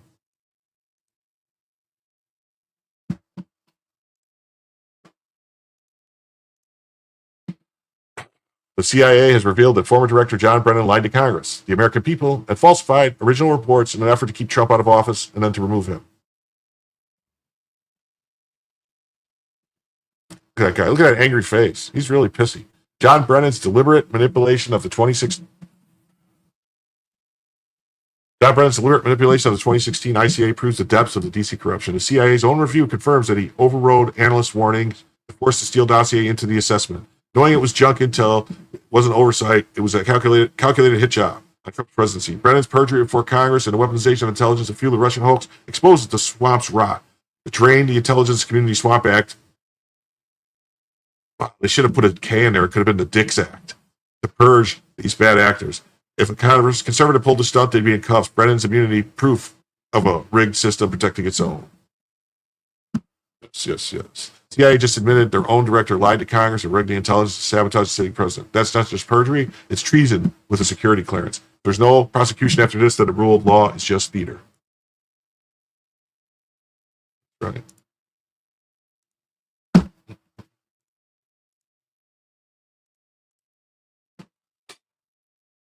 CIA contradicts Obama's official sworn denials about the Russiagate report. Explosive new evidence suggests that some of the highest-ranking officials in the Obama-era CIA and FBI perjured themselves regarding their claims that Russian President Vladimir Putin helped Donald Trump secure his victory in 2016. A newly released CIA review challenges their sworn denials to Congress that the Steele dossier, a discredited set of allegations about Trump funded by Hillary Clinton campaign, was used for the basis of a years-long Russiagate probe that hamstrung President Trump's first term. The 8-page review conducted by a career CIA analyst found that the dossier did, in fact, worm its way through the text of the highly classified report known as the Intelligence Community Assessment, the ICA, to buttress the thinly sourced yet inflammatory allegations that Putin and Russian government conspired to help President Trump win. Ultimately, the agency heads decided to include a 2-page summary of the dossier in the annex, the ICA, with a disclaimer that the material is not used to reach any analytic conclusions. Why'd you put it in there? The CIA review said on page 5, however, by placing a reference to the annex material in the main body of the ICA as course-according bullet for the judgment that Putin inspired Trump, the ICA implicitly elevated the dossier unsubstantiated claims to the status of credible supporting evidence, compromising the analytical integrity of the judgment. CIA's lesson-learned report contradicts Obama administration officials' claims, most of which were made under oath, that they did not use the since-debunked dossier. Former CIA Director John Brennan, for one, insisted in his sworn May 2017 testimony before Congress that the Steele dossier was not in any way used as a basis for the so-called ICA completed in late December 2016. Later, during a May 2023 House Judiciary Committee interview, Brennan claimed the CIA was very much opposed to having any reference or inclusion of the Steele dossier in the Intelligence Community Assessment. Likewise, then National Intelligence Director James Clapper said in an official January 17th statement that we did not rely upon the dossier in any way for our conclusions. Several months later, he reassured Congress the dossier was not a formal part of the Intelligence Community Assessment. More recently, Clapper swore that we didn't use it in our Intelligence Community Assessment. We didn't use it for the Intelligence Community Assessment. We didn't draw on it. The same May 2023 House Judiciary interview, which was conducted in those closed sessions, but during which he was advised of federal perjury laws, he expounded that the team that put together the ICA was not drawn on it as a source, so you won't find a footnote using the dossier as a source. While testifying in 2017 deposition, moreover, former FBI Director Andrew McCabe asserted that although a written summary was appended to the classified version, it was never referred to in the main body. He says, I participated with Brennan Clapper in the consideration of how to handle Steele's report with respect to the ICA, and ultimately it ended up being an attachment A. So, we just kind of added it on there. It was there, but we pretended like we didn't see it, rather than the main body. He told the House Intelligence Committee, according to the transcript, that he handled it, referred to it in the appendix, and not the main body. Something was there. It's there, but we don't want to pay attention to that. This is a little debt, McCabe's former boss, Comey, swore the same thing during 2020 Senate Judiciary Committee hearing. It was significant enough that we considered with it other intelligence that ought to be included, but it wasn't sufficiently corroborated to be in the body. CIA's review shows that Not a Bunk dossier was used to support intelligence analysis, not just as a sidebar. And they relied on it back to back the most inflammatory findings in the report. News report also raised fresh questions about the candor of the Obama administration's intel operatives. Of course, they all lied. That's like the number one thing. If someone works for the CIA or they're in intelligence, they lie. That's what they do. They lie for a living. That's what intelligence people do. They lie for a living. They tended to paint the incoming president as compromised by the Kremlin.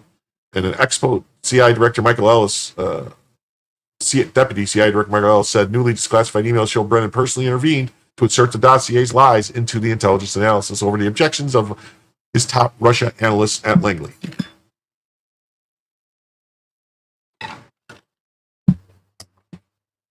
Brennan ignored the deputy director, and when two of the leaders called for Russia, the so-called Russia House confronted him about it. They saw flaws, they said. Brennan overruled him, insisting that it's, his bottom line is he believes it. Okay. Did not leap into the public sphere until Comey and then they met with Obama, and then they leaked it to the press. And then newly surfaced documents are at odds with his sworn testimony. Emails conflict with his testimony. It was not involved in analyzing it at all. He says the first time he actually saw it was after the election, he claims. But that's a lie. They know it because they got emails proving that he saw it before then. It wasn't part of the corpus of the intelligence information that we had, he said. Some U.S. intelligence veterans suspect Obama's CIA director misled Congress because he knew the dossier wouldn't withstand any serious scrutiny. Brennan's claims are impossible to believe, said Fred Fleitz, who worked for the CIA for almost 20 years. French attempts to reach Brennan for comment were unsuccessful. Attempts to reach McCabe, Comey, and Clapper through their lawyers were also unsuccessful. Brennan recently defended the ICA as very comprehensive and thoughtful analysis. Fleitz asserted that Brennan, who had the agenda, there was no question in my mind that Brennan and other agency heads had reached a predetermined political conclusion, and they needed the dossier to help support their weak conclusion. Okay. Some of the dossier reporting is consistent with judgment in the assessment, noting that, for example, the claim that Putin ordered the influence effort with aimed at defeating Clinton, with whom Putin feared and hated. The annex wasn't declassified until 2020 and did not disclose the Clinton campaign paid for the dossier, nor did it identify the author, Christopher Steele. Subsequent to the Robert Mueller and Inspector General Horowitz filed, the dossier allegations baseless.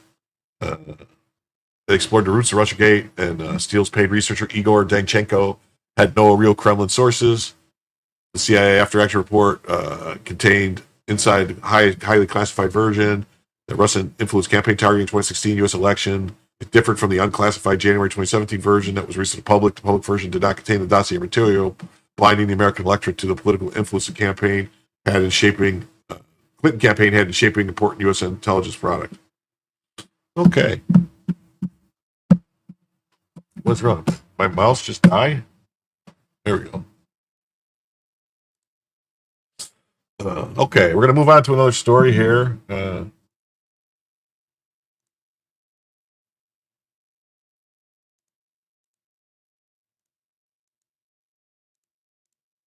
What is going on?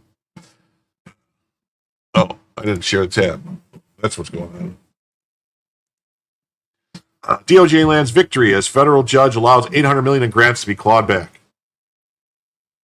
Judge rules the court lacks jurisdiction despite acknowledging potential harm to vulnerable communities.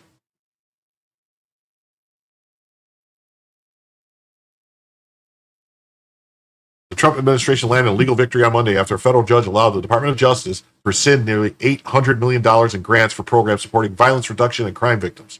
The U.S. District Judge Amit Mehta in Washington denied a preliminary injunction that 5 organizations sought against the DOJ's cancellation of more than 360 grant awards and granted a motion to dismiss the case. Mehta described the DOJ's action as shameful in his ruling. See, that's the thing. These judges that are saying stuff like that should be removed from the bench. That's not their responsibility to determine what their personal opinion is and put it into orders. They're supposed to rule on the law. That's it. Not they're like, oh, it's shameful. This is terrible. That's not how it works. They're proving their point that they shouldn't be on the bench. They don't have the temperament. They don't have the ability to look at things legally through the Constitution and the statutes. Though he ultimately declared the court lacked jurisdiction. Well, that's shameful that he said anything. He should have just said, I lack jurisdiction and shut the F up. Because now that he thinks that DOJ is shameful, anytime any cases come before him, if I was the DOJ, I would demand that he recuse himself because he thinks the DOJ is shameful. It's shameful that she said it was shameful that the organization had failed to state a constitutional violation or protection. So there was nothing unconstitutional about what was being done, but yet it was shameful. Defendants' rescinding of these awards is shameful. It's likely to harm communities of individuals vulnerable to crime and violence, Mehta wrote, but displeasure and sympathy are not enough in a court of law. Yes, that's why you should shut up about it. How the Justice Department carried out $14.6 billion healthcare fraud takedown. Yeah, it's a good story. The DOJ's Office of Justice Programs canceled more than $800 million in grants in April as part of what is called a priority shift to include more direct support to certain law enforcement operations, combat violent crime, and support American victims of trafficking and sexual assault. Well, we are past the 2-hour point, and I want to thank everybody for being here. We're going to keep going because there's some other stories I want to get to.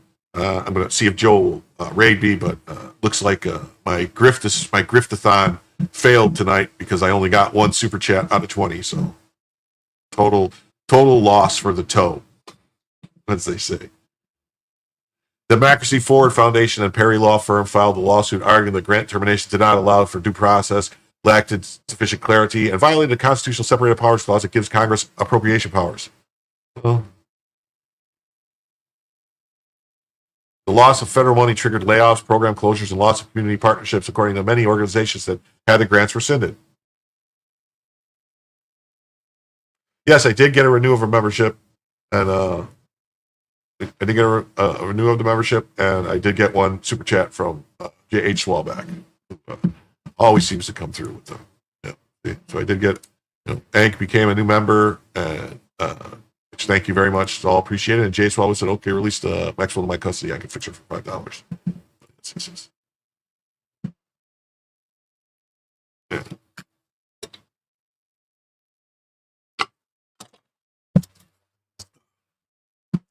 Justice Department argued in a court filing that there was no legal basis for the court to order the DOJ to restore lawfully terminated grants and keep paying for programs that the executive branch viewed as inconsistent with the interests of the United States.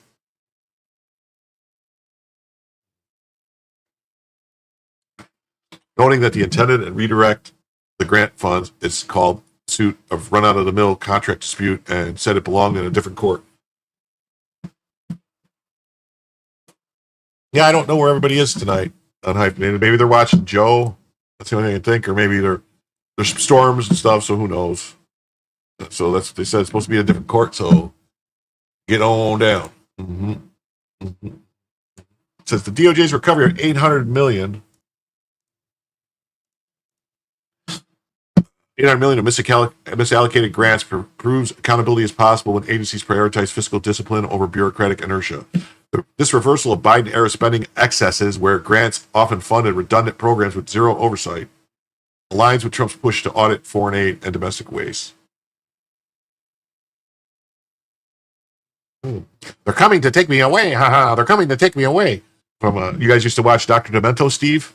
I was like, dead puppies aren't much fun. They never play or run. Dead puppies. Aligns with Trump's push to $175 billion in identified savings through contractual grant cancellations per DOJ efficiency report shows real progress in redirecting taxpayer funds from globalist handouts to American priorities. While activist judges called these clawbacks shameful, the reality is very simple. Every dollar recovered from bloated programs strengthens border security, veterans care, and infrastructure, not DC middleman.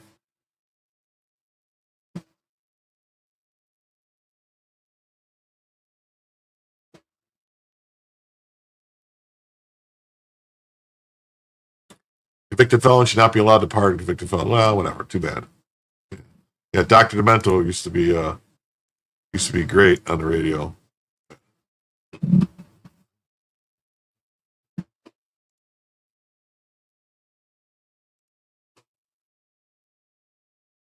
Wait, is this the same story?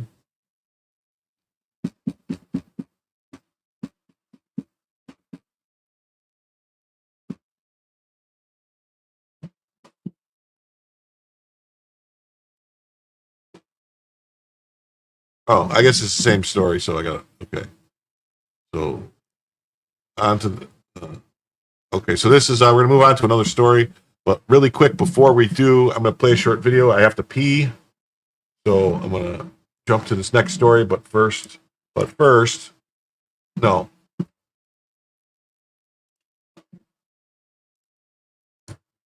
But first, I'm going to play a short video because I have to pee. So, short video real quick. Short video. Let's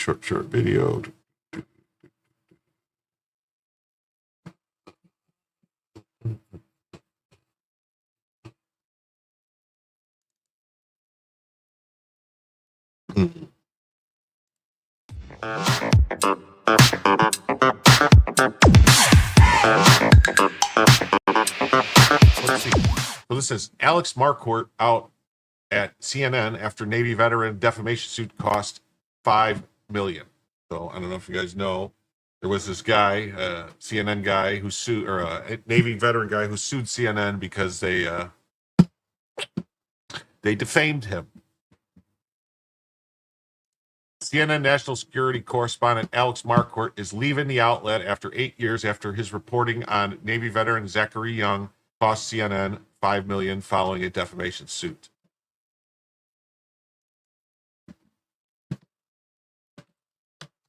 Oh. Here's the suit. The CNN libel for defaming Navy veteran Jake Tapper. Segment $5 million awarded. We'll go back though and read the other story. So, some personal news. I'm leaving CNN after 8 years. 8 terrific years. Tough to say goodbye, but it's been an honor to work among the very best in the business. Profound thank you to my comrades. Comrades? That sounds commie to me. Comrades. Very communistic. Okay. National security team, the phenomenal teammates I'm working with, the U.S. and abroad, Marquardt wrote. Former CNN correspondent Oliver Darcy said that CNN had dismissed Marquardt, citing editorial differences. Marquardt was at the center of the defamation case filed against CNN by Young, who in 2021 was working to evacuate Afghans during the Biden administration's chaotic military withdrawal from that nation. Per the Daily Mail, Marquardt wrote to members of the team that worked on the November 2021 report, "We're going to nail this Zachary Young MFer." The message was part of texts that were used against Marquardt in the case.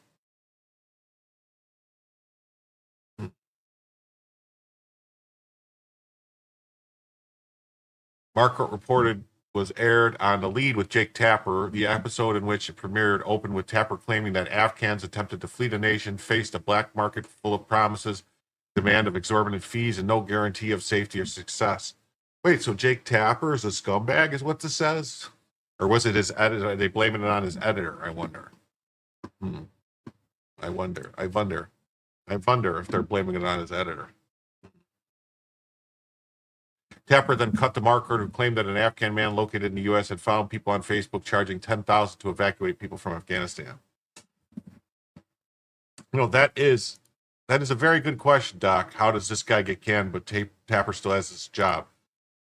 Somehow they were able to put the blame on this guy. Maybe he was the editor. Maybe he was the researcher. He was the staff producer who came up with the story and was supposed to vet it. And that's about the only way I can think of it, how Tapper still has a job. Besides, Tapper's still kind of a famous name.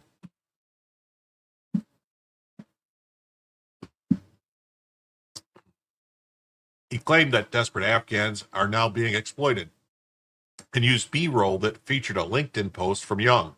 Young had said during the trial that he never accepted money from those needing rescue, and that he had relied on corporate and NGO sponsorships to help. CNN issued an apology, retraction, and removed the segment after Young filed his suit in 2022, which came to a conclusion in January. In an interview recorded outside the court, Mark Court said he did not necessarily agree with the outlet issuing an apology and did not believe the report was an error. Oh, so that's why he was fired. That he stuck by his guns and claimed that, that it wasn't, they shouldn't have apologized, and he didn't think it was an error after. So that's why they fired him, because they're like, yeah, asshole, you cost us money and you were wrong. One juror said that the testimony was the final straw for her after being put off by the text between the correspondent and his team that suggested they were out to get Young. Marquardt was arrogant. He acted as though he really didn't need to be there, she said in an interview after the case concluded, like he was far too important to be sitting there on a witness stand. Kind of saw that today. I don't know if anybody watched the Karen Reed trial today. There was that female police officer who originally told the FBI agents that interviewed her that she saw the chief of police and the ATF guy, Higgins, go into the Sally Port where the truck was, and they spent a lot of time there. And then after she got a new job with the Boston Police Department, some new person talked to her and told her, do what's right, and this and that. And the Karen Reed case.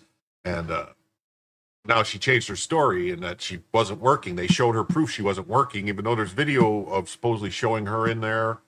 And who knows? But it just, she came off very condescending and very untrustworthy, and like, that whole thin blue line or whatever they call it, or blue wall of silence. Mm-hmm. Yeah. I don't feel the need to apologize. We heard that over and over again. She later added, it was obvious to the entire jury that Marquardt was out to get him. So, yeah, so that guy's out at CNN. I didn't realize it was such a short story. Sorry. So, I guess we could go and look at the defamation suit thing real quick. That guy got fired. So, yeah. So here's the thing, it says on Friday, a Florida jury found CNN guilty of defamation in a case brought forth by U.S. Navy veteran Zachary Young. Is it Zachary or Zachariah? I don't know. Against Jake Tapper and his network. Young alleged that Tapper had defamed him on the show. The verdict came after 8 hours of deliberation. That's not very long, 8 hours. Oof. Young was working to evacuate Afghans in August 2021. Tapper misrepresented Young and his work, and Young stated he wasn't able to work since. CNN was ordered to pay compensatory damages, with the jurors still needing to decide how much the outlet will pay in punitive damages. The damage will be at least $5 million. In the sum, they write, jurors awarded Young $4 million for lost employment, $1 million for pain and suffering. Yeah. Yeah, and hyphenated, that's my opinion, is that female officer came off bad. Did not look good. And said CNN should also be subjected to punitive damages. So I wonder if they settled it and just fired him and didn't pay the punitive damages. According to the Free Beacon, Young alleged that a segment which aired on the lead of Jake Tapper singled him out as an illegal profiteer who operated a black market. Young said that the segment irreparably destroyed his business. Nemex Enterprises and Reputation worked to evacuate Afghans during the Biden-Harris administration's deadly and chaotic withdrawal from Afghanistan. He testified that since the segment ran, he hasn't worked or made money. During closing arguments, CNN attorney David Axelrod claimed that the story was accurate and tough but fair. So David Axelrod, David Axelrod isn't that a political guy? The black-haired guy with the mustache, the Clinton guy? He was their attorney?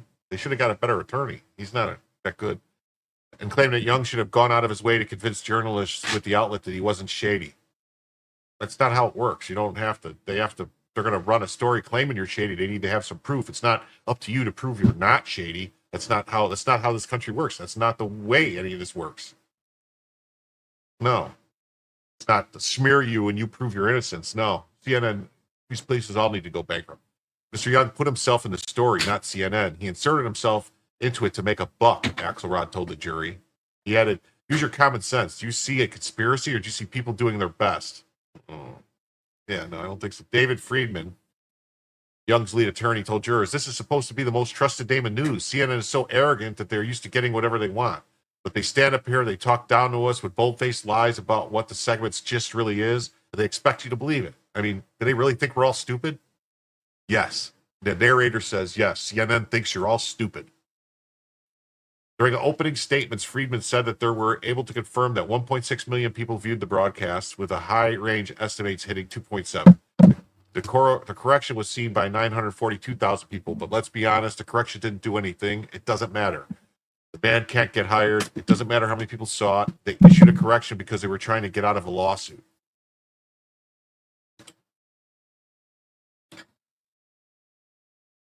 Yeah, I would say, Evergreen, that female, well, she said it perfectly on the stand that if she didn't get up there and say what she said, she was going to lose her job. They were going to fire her. They would have pushed her out of the Boston Police Department. She had a choice to make.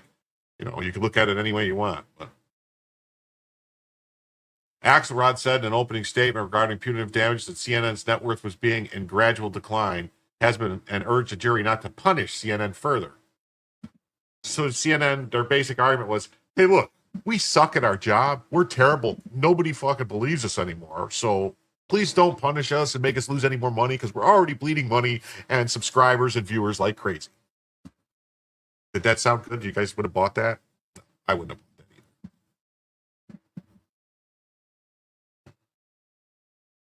either. So what do you think? CNN deserves it, right? Yeah. That's right, Kevin. We suck and we're poor, but don't punish us. That didn't work with Alex Jones, did it? No. And he never said he sucked or he was poor. He just said, hey, this is crazy. So.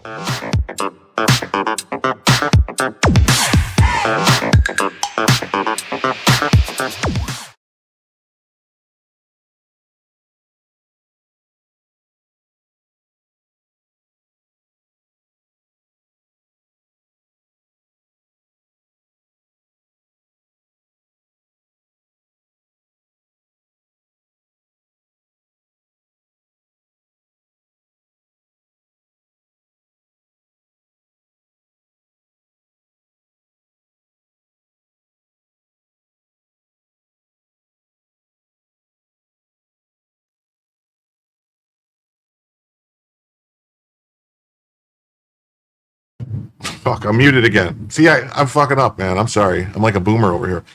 Hank, I'm sorry. It was a pre-recorded video, so you were seeing chats coming up on the screen, and I was responding to chats that weren't actually happening. That was a pre-recorded video that wasn't live. So it's working now, right? Yeah. So I'm not muted anymore. Cool. Thanks. Yeah, I'm muted. I'm not muted anymore, right? Okay. No sound, dude. Still? Is it working now?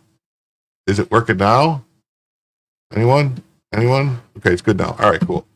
All right, so yeah, cool. All right, so here we go. So here we go. So we're gonna add this to stage.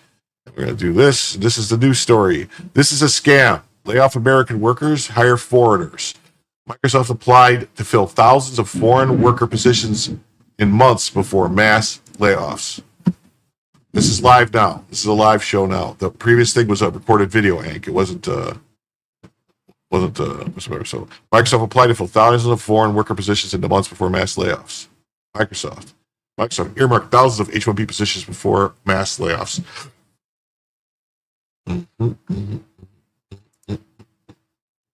The data raises serious concerns about corporate reliance on H-1B visas amid workforce reductions. Microsoft's 14,181 fiscal year 2025 Q2 labor condition applications coincided with 9,000 layoffs, highlighting systemic issues in the employment verification process. Yep, that's true. While H-1B visas theoretically address skill gaps, the wage patterns here, 82% below local averages per World Net Daily, suggest potential exploitation of the system to reduce labor costs. This aligns with the broader criticisms that the program enables wage suppression rather than addressing true labor shortages. The Farm Workforce Modernization Act electronic verification requirements, Section 274E, aim to prevent such abuses by mandating vigorous identity checks and employers' accountability. However, these layoffs demonstrate loopholes persist when a corporate giants prioritize cost-cutting over workforce stability.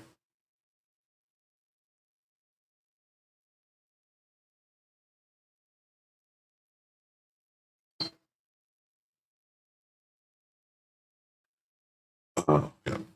However, these layoffs demonstrate loopholes persist when corporate giants. The situation underscores the need for stricter enforcement of prevailing wage standards and transparency in hiring practices to both American workers and properly compensated foreign labor.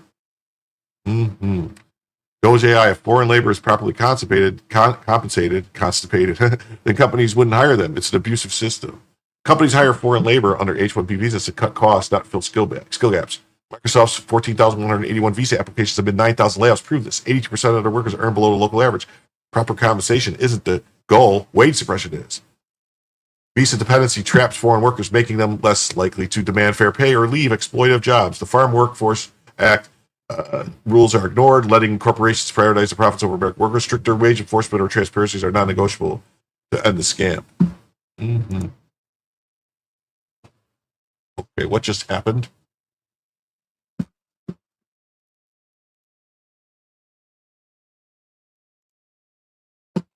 Okay. Let me find this.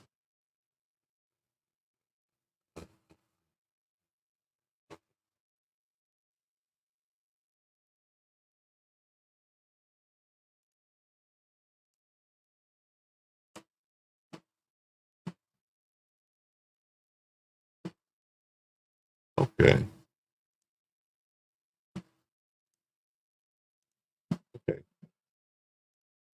I apologize. I went to do something and the tab just disappeared, so I had to find out which one it was. Microsoft applied to fill thousands of foreign worker positions in months before mass layoffs. Microsoft is laying off about 9,000 employees after applying to fill thousands of foreign worker positions in the months leading up to the mass layoffs, according to a Washington Examiner analysis of the U.S. Department of Labor data. DOL quarterly statistics show that Microsoft submitted 4,776 labor condition applications, a prerequisite for filing H-1B visa petitions, between September and March, indicating the U.S. government that it intended to fill 14,181 positions with foreign workers this fiscal year. The filings, however, included extensions to existing employment, pending petitions, and transfers, not just new hires. Although the number of new foreign worker hires was 9,738, was still high. Moreover, the preliminary process typically involves companies like Microsoft overestimating the number of positions they want to fill by reviewing existing visas or sponsoring new ones to provide rough estimate to the Department of Labor. The volume of applications of foreign workers positions coming in the months before Microsoft laid off thousands of employees to cut costs has drawn scrutiny. Seattle-based tech giant amid a broader national debate over effects of immigration policy and American worker wages. I see you, Steve. What's going on? I see 5 chatters. Wait, you can see me? I can't see you. I see yous. You're there. You're all there. It's explicitly legal to replace American workers, and that didn't happen by accident. That was Congress's deliberate action to accommodate a supposed talent shortage in the U.S. H-1B visas allow for foreign nationals and skilled occupations with highly specialized knowledge to work temporarily in America, but H-1B holders are likely competing with similar skilled U.S. workers for jobs instead of competing with them in their respective fields.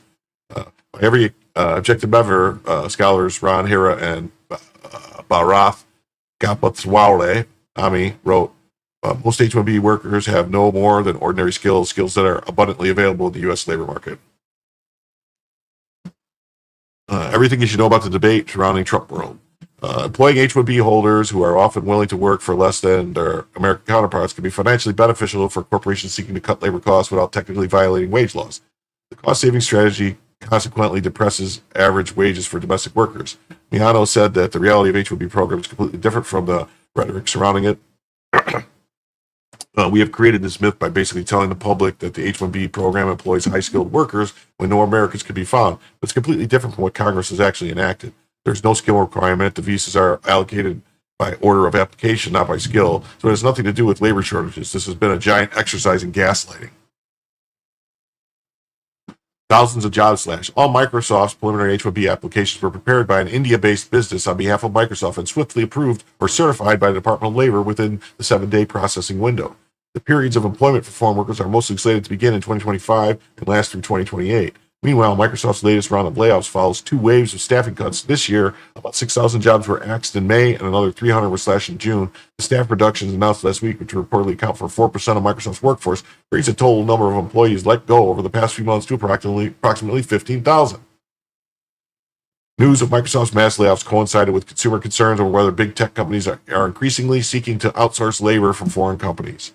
Why H-1B is wrong for American workers. Reporting from the second quarter from the U.S. Office of Foreign Labor Certification names Microsoft as one of the top 10 corporations working to bring in foreign workers through the controversial visa program this fiscal year, which started on October 7th. The so-called Temporary Specialty Occupations Program positions include H-1B holders, H-1B1, H-1B1, a variant visa class for workers from Singapore and Chile, and E3 in Australian iteration.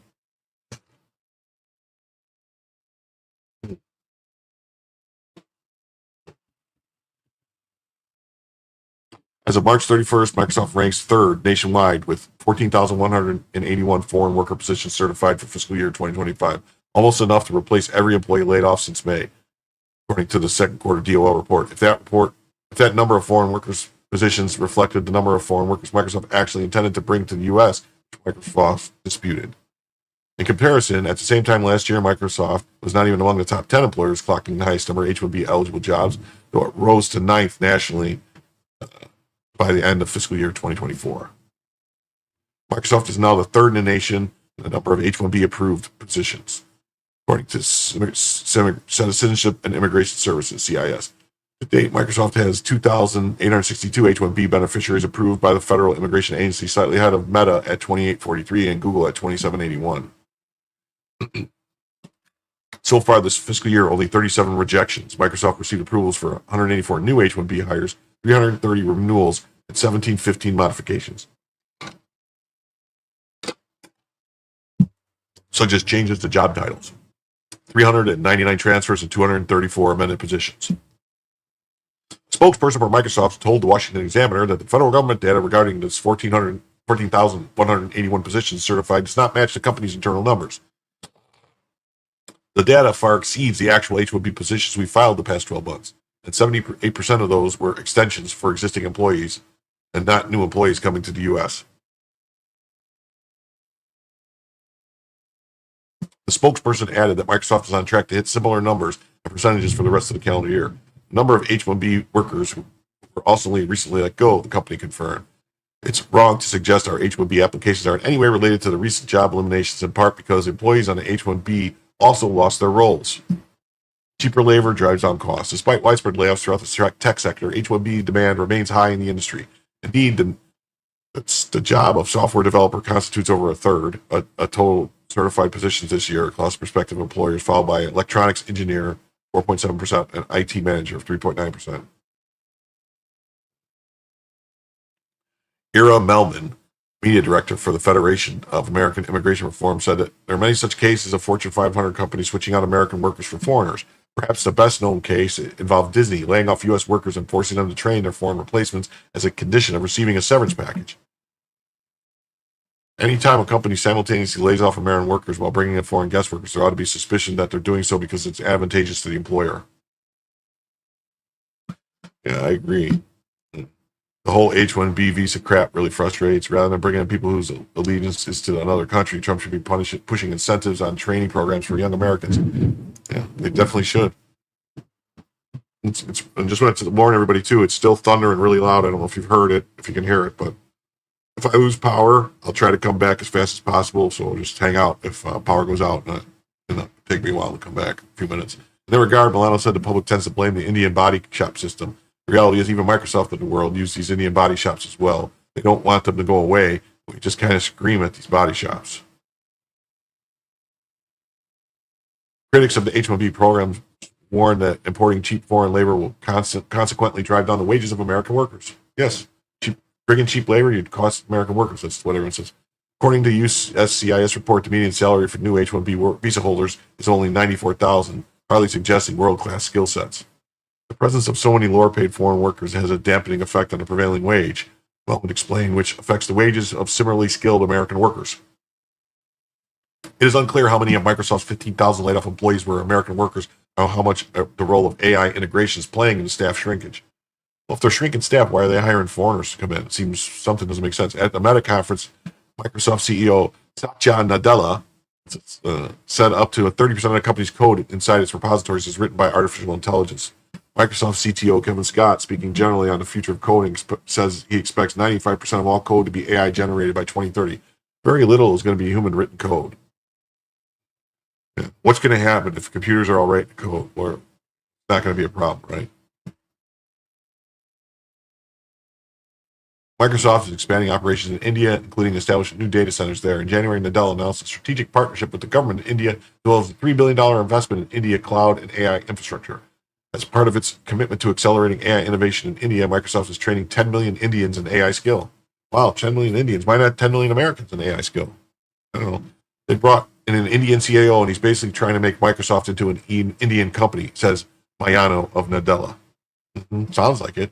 Microsoft recorded nearly $26 billion in net income for its third quarter, an 18% increase compared to prior year's reporting period. At the same time, Nadella cited AI as one of the forces driving these earnings and accordingly cutting costs.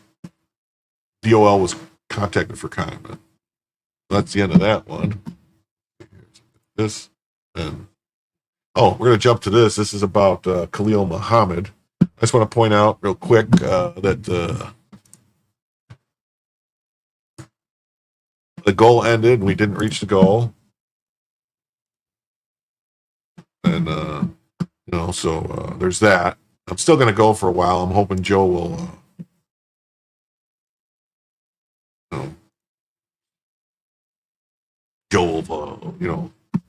send over his chat to me.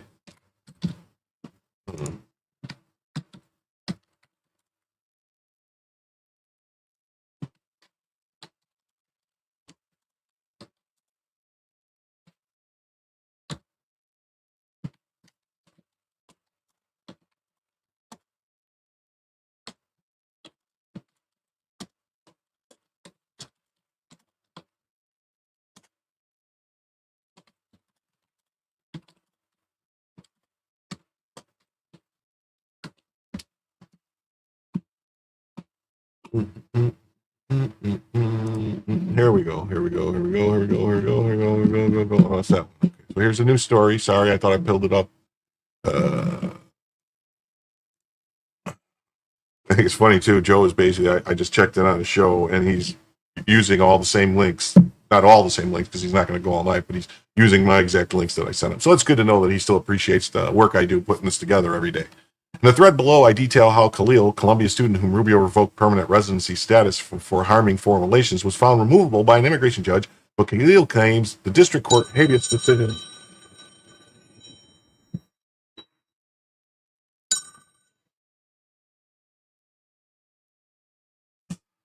Joe's not ranting per se. He's just covering some of the topics. Like I sent him like 26, 27 topics, the same things I have lined up. He only picks a few of them and goes through the ones he likes. When he wants to talk about, he doesn't ever go through all of them. So I try to just go through all of them, and that way I cover them all. And I like to be thorough. Some people might call me so thorough Joe Burrow. I'm not. So thorough Joe Burrow is an awesome clipper. You should check out his stuff. It's good stuff. Good stuff. But anyway, he was found removable by an immigration judge, but Khalil claims district court habeas decision trumps IJ removal decision. He filed a motion to reconsider when the immigration judge said because a federal district judge in the habeas enjoined the DOJ from relying on Rubio's conclusion that his presence harms foreign policy, the immigration judge must reverse its decision. No, I don't think so.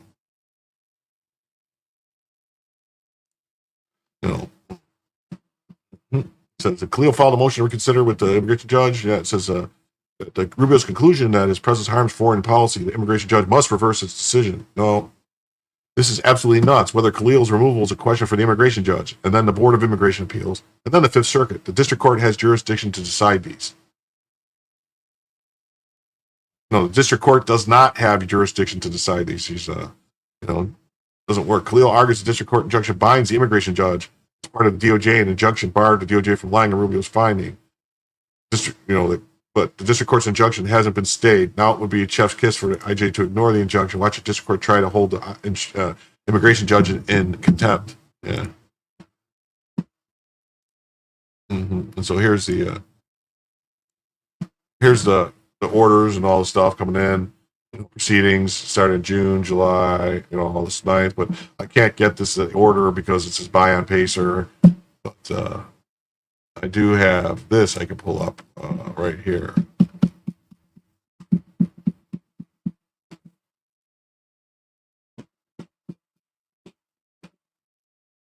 Here is the text order. A review of the parties' papers suggests that there are two questions before the court. First, does the preliminary injunction of June 11th require the immigration judge to reverse or vacate her decision that the petitioner is removable under Section 237? And second, may the immigration judge rely on the Secretary of State's determination in ruling on the petitioner's request for asylum and for a waiver under Section 237? The petitioner shall file a letter brief answering these questions, and the respondent shall file a letter brief in response. The letter briefs will be no longer than 4 single-spaced pages each. Petition will be filed on before July 11th at 11:59 p.m. So coming up tomorrow, respondents shall be before July 15th. So ordered by this judge, Michael E. Fabiars. So we'll have to see. What happens with this, because I don't think it's going to come out that way. This was filed a couple days ago with them demanding, motion to reconsider, asking the administration judge to reconsider.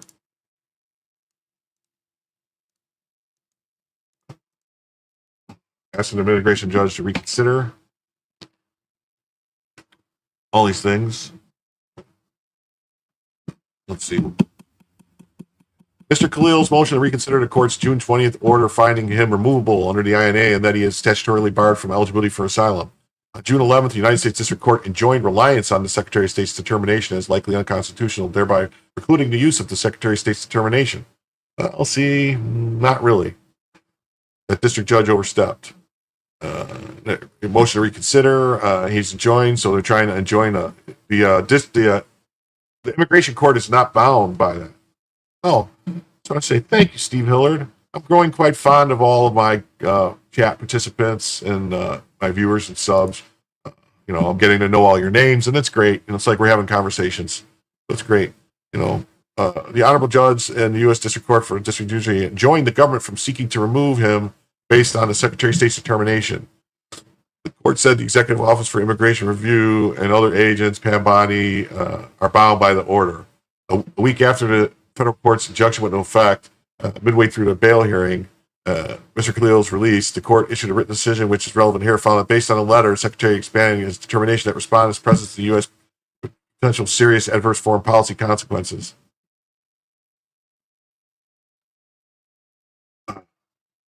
And it says, by clear and convincing evidence, the respondent is removable. Oh, hey, Mr. K. Nice seeing you too. The court further held that Mr. Khalil is statutorily barred from asylum because the United States Secretary of State's determination, which it says in the INA that it's up to the Secretary of State to make those determinations. It doesn't say it's up to a court. The sole basis for the court relied on to sustain the charge of removability is the Secretary of State's determination, which is what it says in the Immigration and Naturalization Act, which is what the immigration court has to rely on. The Immigration and Naturalization in the INA, it removes the district court from all stuff with this. So it says, as the court has been enjoined from seeking to remove Khalil, the court must reconsider its decision sustaining the charge. No, it doesn't. Further, the court must reconsider its decision finding Khalil statutorily barred. No, it doesn't. The court must abide by the binding court order. No, it doesn't, because the court order is not have any effect on the immigration court.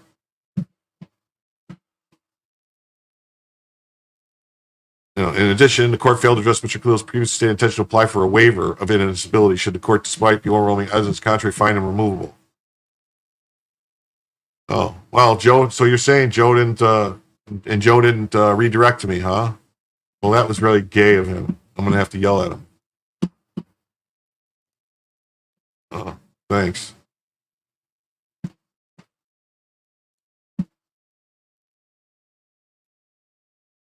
Yeah. Oh, thanks a lot, Joe.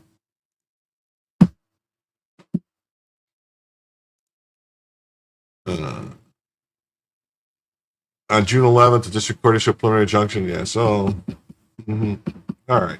Well, so we got the point.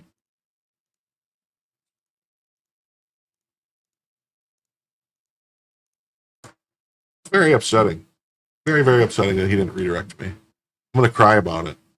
The court must reconsider its finding based on the enjoined determination. The court may, upon written motions, reopen the reconsideration. It may, but it doesn't have to.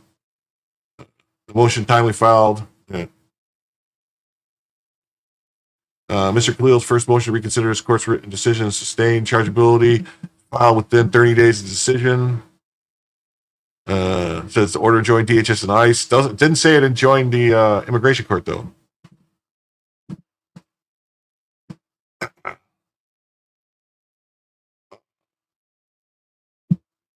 Something about it being unconstitutional. The government, including this court, is a component of the U.S. Department of Justice, and so they responded. Yeah, so I don't think so. DHS charged Mr. Kajil, a sole piece of evidence the court relied on has been. So I don't buy it. So this needs to get it resolved. Maybe they just need to get appealed on up because the Immigration and Naturalization Act is pretty clear that it's the Attorney General that has sole authority to. Not the Attorney General, I'm sorry, the Secretary of State has sole authority in deciding to revoke somebody's visas and stuff. All right. Now we're going to switch topics. We're going to get into Democrats saying crazy stuff. Democrats acting crazy. Here we go. Okay. Susan Gizzo Richmond, a guidance counselor for the Warren County School District in Pennsylvania, made a post online hoping that Mexican cartels would take care of President Trump. The person is paid with your tax dollars to counsel young kids. Would you feel comfortable with this person around your kids? We reached out to the district and superintendent, but they did not return comment. There she is. Oh, wow, look at those eyes. Always saying, as long as the blatantly racist criminal cartel known as the Trump administration is in power, civil rights are non-existent. I was hoping the Mexican cartel would take care of him. Did you write Warren County, PA? I've been summoned. Says, what do you plan on doing about this? You might want to put her back seat table for a ride, Secret Service. She's a guidance counselor. She's openly fantasizing about cartels targeting a former U.S. president. Imagine the outrage if roles were reversed. These people aren't just biased, they're unhinged. And you're in your kid's school teaching them. Clean house, every level. Public school staff openly threatening our commander-in-chief. Fire immediately. You have a close look at this organization. Oh, you're going to bed, Hank? All right. Good night. I've been going almost 3 hours. Wow. Oh, are you serious? Are you serious? Are you serious?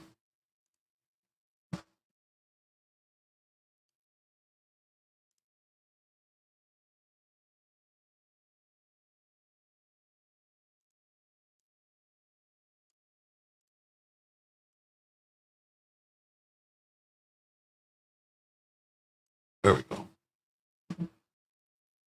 All right.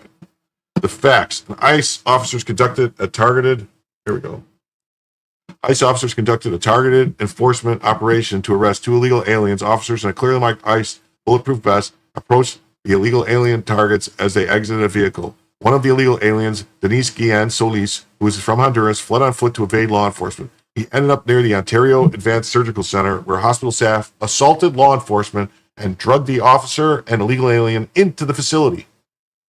Then the staff attempted to obstruct the arrest by locking the door, blocking law enforcement vehicles, and moving, and even called the cops, claiming there was a kidnapping. Arrest in Ontario.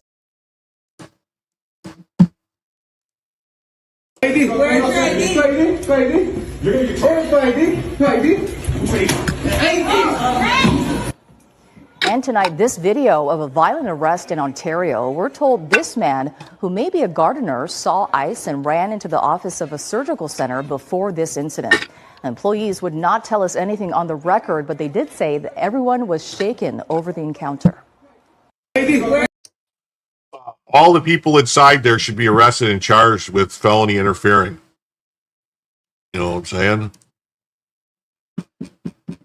You know what I'm saying? You know what I'm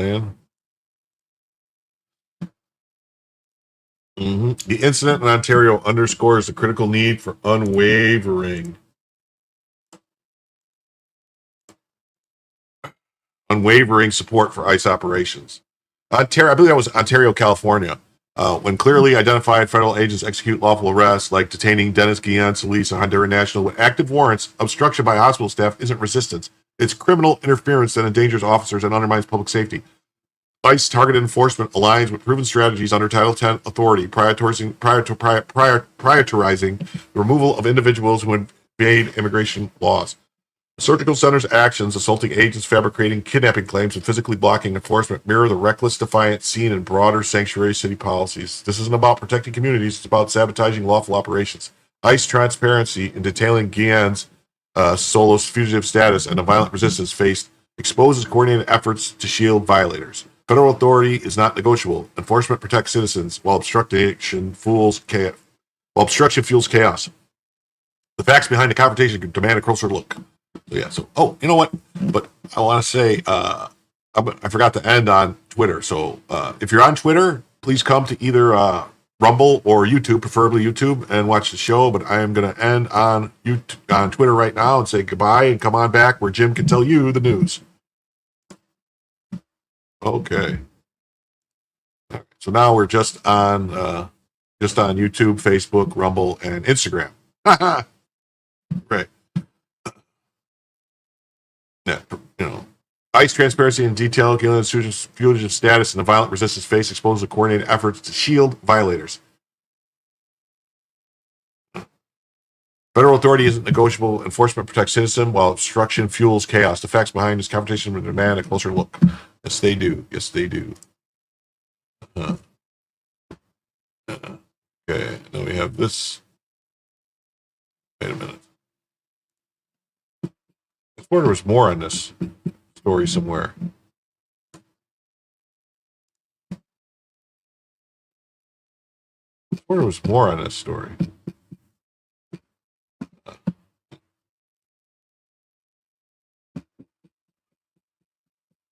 There was more on this. Maybe I'm wrong. There we go. The disgrace. The Buffalo News runs a vile cartoon by artist Adam Ziglis, appearing to mock Texas families affected by the floods because they voted for Trump. Look, it's got a swept away. Government's the problem, not the solution. Help. See? This guy. Yeah. That's a disgusting creep. There's a lot of this vile hatred going around. Liberal edlord makes fun of dead kids, and the left wonders why nobody cares when they cry about empathy. Yeah. Destiny. This guy Destiny, he's got to go somewhere for a trip. Not a single one of these newspapers ever said a word about Joe Biden and the disaster that was Hurricane Helene. Not a hand of blame. Watching the contrast is so eye-opening. These are evil people in the media. That's right. Evil, evil people. Mm-hmm. Got former intern of Zohran Madami, Azru Malik, calls for a holy war through jihad. This is all jihad. This is counted for by Allah. We don't want to get doxxed, suspended, and arrested. What am I willing to sacrifice for the noble cause? Oh, let's see. Stu.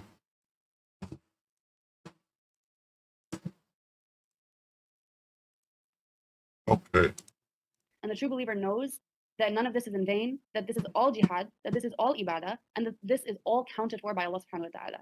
And so the conversation of doxing, the conversation of getting arrested and suspended, I think it's time for Muslims to start to say, all right, so what?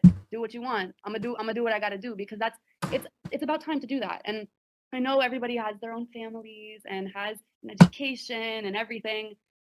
It's just a question. We don't want to get doxxed, and we don't want to get suspended, and we don't want to get arrested. How gangsta are you? That's just my question. How much are you willing to do it? And I know everyone has their own risk levels, but at the end of the day, that's a question to ask ourselves. How committed am I to this? To what extent of my personal material gains am I willing to sacrifice for this bigger noble cause? And subhanAllah, I truly believe that when your heart is in the right place, if you get suspended, if you get doxxed, because it's bound to happen when you're doing a righteous cause and when you're doing something for the sake of Allah here in the West, it will never ever be in vain. And the true believer does not fear that, because a true believer knows that the akhirah is a promise. Okay, so she's nuts. I did get it says lives and follow Just Stu here for more undercover footage. Comes from an undercover video I recorded while tracking Islamic political activism. It wouldn't even exist if I hadn't snuck into the Zoom calls to document it. No one else would know.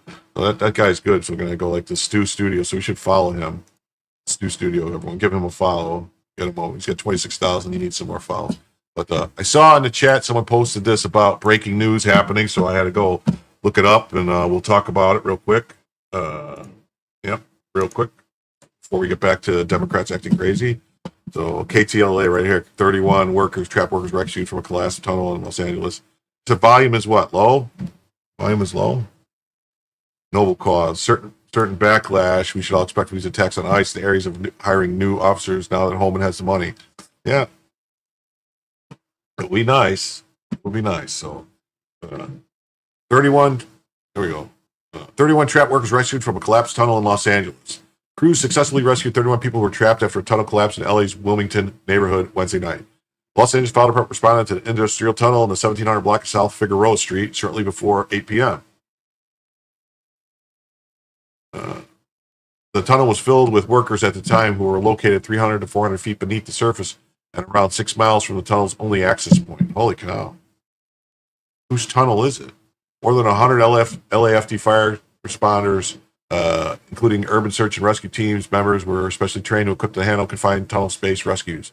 Sky-Fi footage captured the rescue effort as workers were hoisted to the surface from the tunnel. Workers inside a metal compartment that was lifted by crane. Is this a video? No. Just pictures, I guess. Oh, well.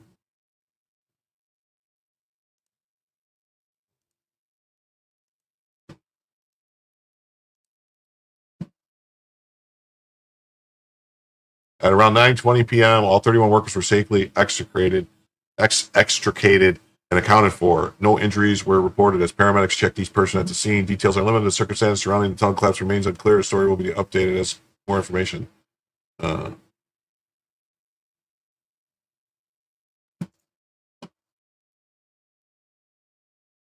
Part of it, Los Angeles tunnel collapse is possible tracking workers inside. So this was earlier tonight.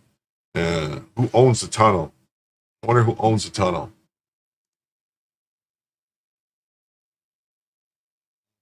I wonder who owns the tunnel. Okay. All right. That's all we have on that story. Really not much I can say about it. I don't have information. I wonder if it was Elon Musk's tunnel from the boring company that he's making, because it sounds like if it was 6 miles and it's 300 feet down in LA, I think, isn't that Elon Musk doing that? So here we go. Cincinnati children's chaplain detained by ICE. What? No way. Why would that happen? That's crazy. It says, oh, wait here. Community notes. His status was revoked by the Biden administration. He's on the FBI terror watch list. You mean the terror watch list guy? Ayman Solomon is an Egyptian national whose asylum status was revoked by the Biden administration. He was also flagged on the FBI's terror watch list, according to DHS. What? Yeah, see, what?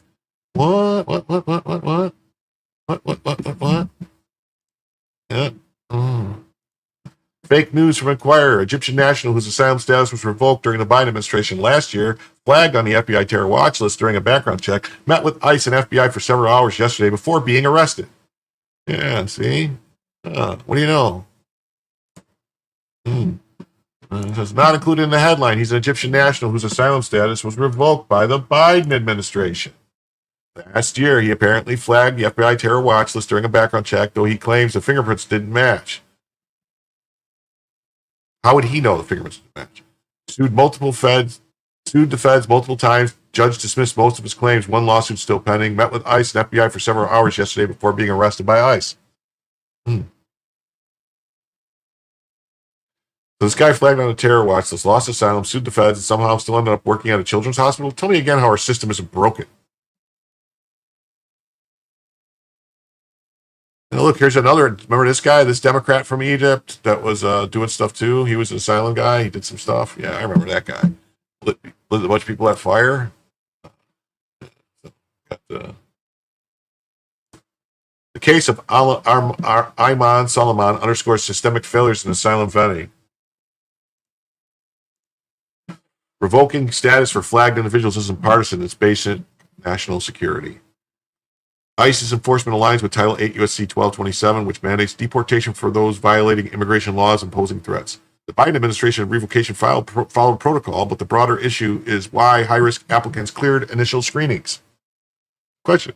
How are they clearing the initial screenings? DHS shows that 1,500 asylum seekers since 2021 had terrorism ties later uncovered.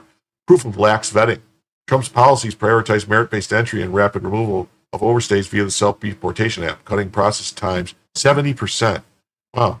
Defending lawful deportation isn't about politics. It's about protecting Americans from preventable threats.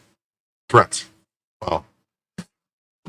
Okay, we crossed the 3-hour point, and I would say it's been great. I'm glad everybody's here. Please remember to hit the like button. Please subscribe to the channel if you haven't already subscribed. If you wouldn't mind, maybe leaving a comment on the video, in the comment section. It helps with the algorithm. And, I'm going to keep going even though we didn't reach the goal because, well, I like you guys and I'm enjoying being here with you. So, but if you feel like the need to throw a little, want to help out, keep it going, it'd be nice. And this is from Rob O. Bennett. Ahmad Salman is an Egyptian national whose asylum status was revoked by the Biden administration. He was also flagged on the FBI terror watch list. This is who the Democrats are defending. Yeah, yes it is. And then we'll show this here because this is what the Cincinnati Enquirer is doing. Yeah, see?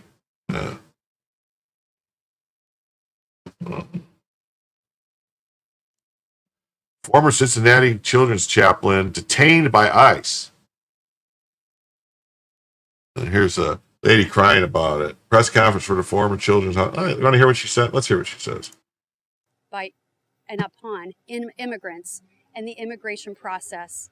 And so today, I am sad to say that Eamon Solomon, who is a cherished member of our community, he's an interfaith chaplain at Cincinnati Children's Hospital, which is one of our bastions of children's health in the region, was detained today. Yeah, it's weird though that they'd want this guy to be at a hospital, which is a soft checkpoint stuff, and so they're here with solidarity with a guy on a terror watch list who Biden revoked his asylum. Here as immigrants in the United States. So, but yeah, so it's Trump's fault. For asylum, whether you are applying for citizenship, green card, residency, what have you, the system has failed you, and that is why we are at the point today where people are afraid to even leave their homes. Oh, shut up. This government is sending where we expect people to adhere to due process and to show up for. He got his due process. His status was revoked. He no longer had legal status in the U.S. He went to go there, and they said, "Yeah, you're getting deported. You have no legal status. You can't be here. You're being deported." That's his due process was getting it revoked by the immigration judge, the Biden administration. The Biden administration determined that he did not qualify. So that's due process. Due process isn't going to trial. For our most vulnerable, for their families when they need empathy and kindness to him. A part of our interfaith community has been a trusted leader, a caregiver. We'll just say that these people are all insane. The chaplain, an Egyptian immigrant, was detained after his asylum status was revoked by the Biden administration. Reporters described him as a valuable member. Yeah, until he did something if he's a terrorist. Came to the U.S. from a decade ago, received asylum status in June 2018. So if he came a decade ago, then he's not supposed to be able to get asylum. Because you have to apply for asylum within a year of arriving, and he didn't. So he shouldn't have got it. And he fears persecution because he would be in danger if I sent him home. Well, he could send him to a third country. They detained him after a meeting with his lawyers earlier in the day, and they said the meeting included FBI agents that lasted 3 hours.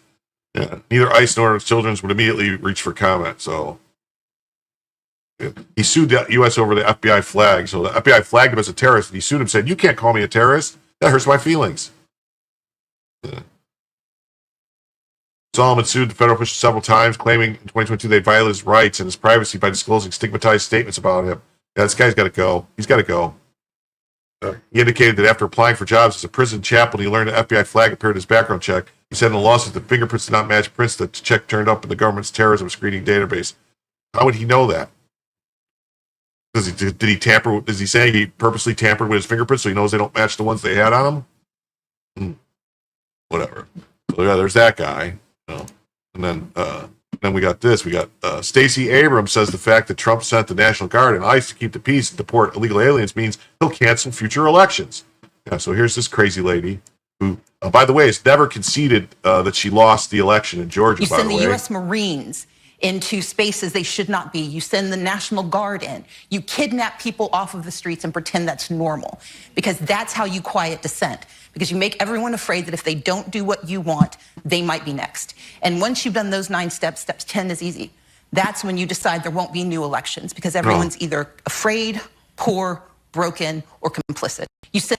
All right, well, what about the steps that she's doing right now? The steps of making people terrified. You're saying that people are being kidnapped off the streets.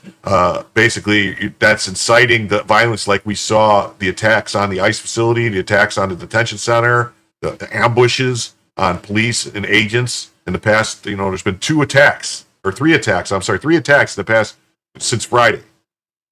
3 attacks. There was one on July 4th, there was one on Sunday, and then there was one on Monday.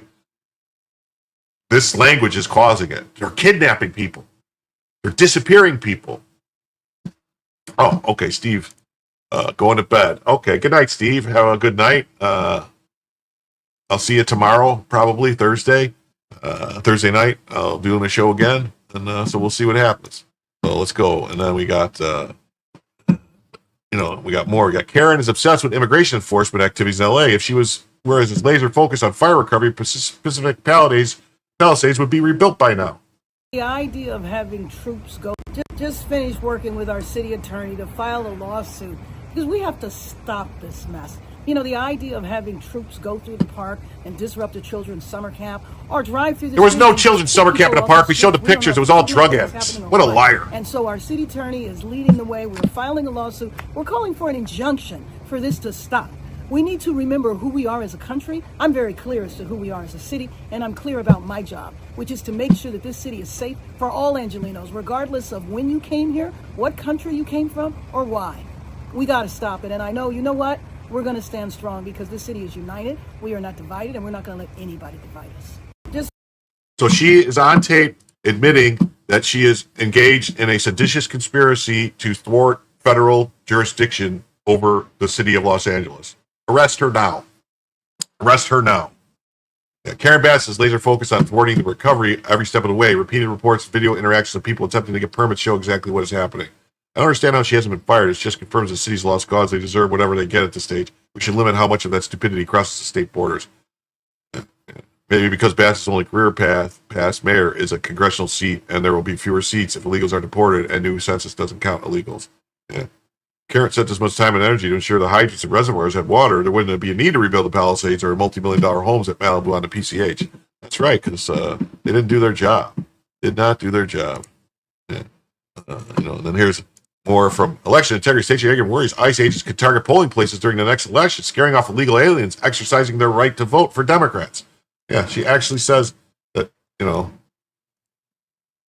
send the U.S. Marines into spaces they should not be. You send the National Guard in. You kidnap people off of the street. Oh, wait, we already saw this. This was just someone doing something else. Then we got this crazy lady.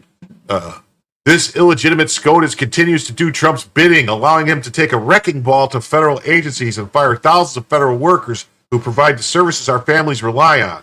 We need to end this court's corruptive grip on our democracy. What exactly is she calling for? Is she calling to abolish the Supreme Court? What is she saying? Because she said the Supreme Court overrides a lower court that allows President Donald Trump to move forward with plans to carry out mass firings. So she needs to end the court's corrupt grip.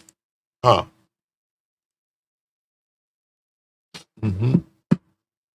So here we go. The so-called illegitimate SCOTUS that's doing Trump's bidding literally ruled 8-1 in this case. But don't let the truth get in the way of a good story. The court's 8-1 decision to stay the injunction approved by 2 lower courts allows the Trump administration to continue with plans to restructure federal agencies without requiring congressional authorization. Justice Ketanji Brown Jackson was the lone dissent, while her liberal colleagues Sotomayor and Kagan sided with the Trump administration. So this corrupt court. So she's saying Sotomayor and Kagan are corrupt too. Wow. The case references an 8-1 decision with long tenured and consistently liberal Justices Kagan and Sotomayor joining the majority. Justice Sotomayor even wrote a concurring opinion detailing why the dissenting opinion of Justice Brown Jackson was in error.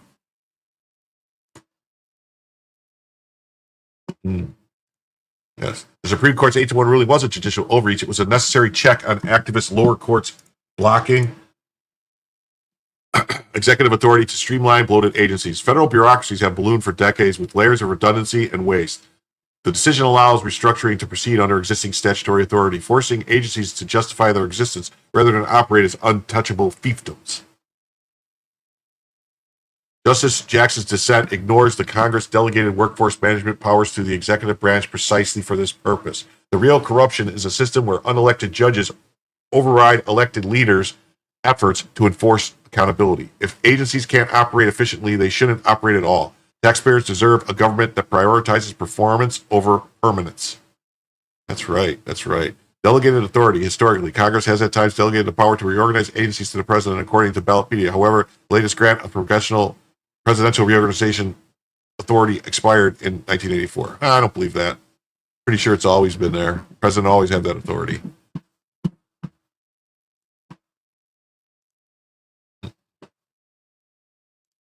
Supreme Court Justice Ketanji Brown Jackson. What I feel that I've been privileged to do is use the writings that I do, the work that I do, to explain my views about the way our government does and should work, the way the court does and should work. Let's hear what the learned scholar. What I feel that I've been privileged to do is use the writings that I do, the work that I do, to explain my views about the way our government does and should work, the way the court does and should work. I think the nice part about being on the court is that you have the opportunity, whether you're in the majority or in the dissent, to express your opinions. What I feel that I...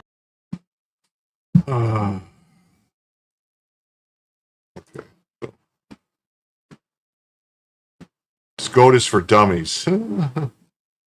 She's an activist, not a jurist. Activism is a way for useless people to feel important, even if the consequences of their activism are counterproductive for those they claim to be helping and damaging to the fabric of society. Thomas Sowell. He's a brilliant man.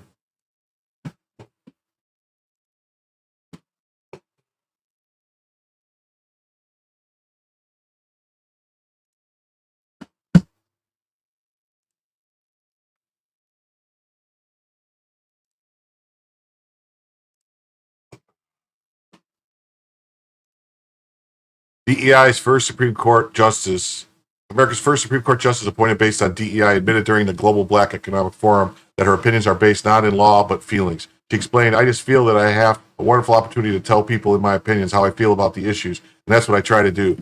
Justice Jackson admits her SCOTUS opinions aren't grounded in law but feelings. Fulfilling her legacy as his first Supreme Court DEI appointment, Ketanji Brown Jackson admitted that she writes SCOTUS opinions to share her feelings with the American people, explaining, I just feel that I have a wonderful opportunity to tell people in my opinions how I feel about the issues. Yeah. Diversity, Equity, and Inclusion appointee Ketanji Brown Jackson. I write Supreme Court opinions to tell people how I feel. I just feel that I have the wonderful opportunity to tell people my opinions, how I feel, yeah. Supreme Court's credibility hinges on impartiality, not emotional activism. Justice Jackson's admission that the ruling stemmed from personal feelings, not constitutional fidelity, exposes a dangerous shift towards judicial policymaking. The court's role is to interpret law, not legislate from the bench through subjective feelings.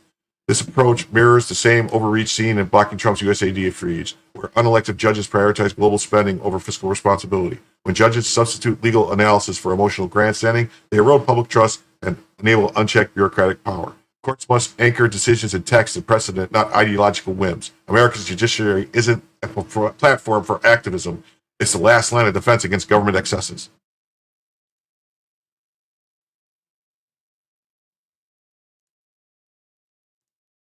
So here's the Federalist. DEI hire. I write Supreme Courts, tell people how I feel. And then we have this, which I thought this was good. I make AOC and Crockett look like geniuses. Here we go. I'm going to read a story.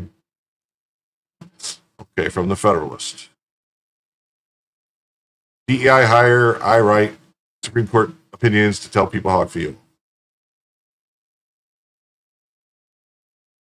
I just feel I have a wonderful opportunity to tell people my opinions, how I feel about the issue.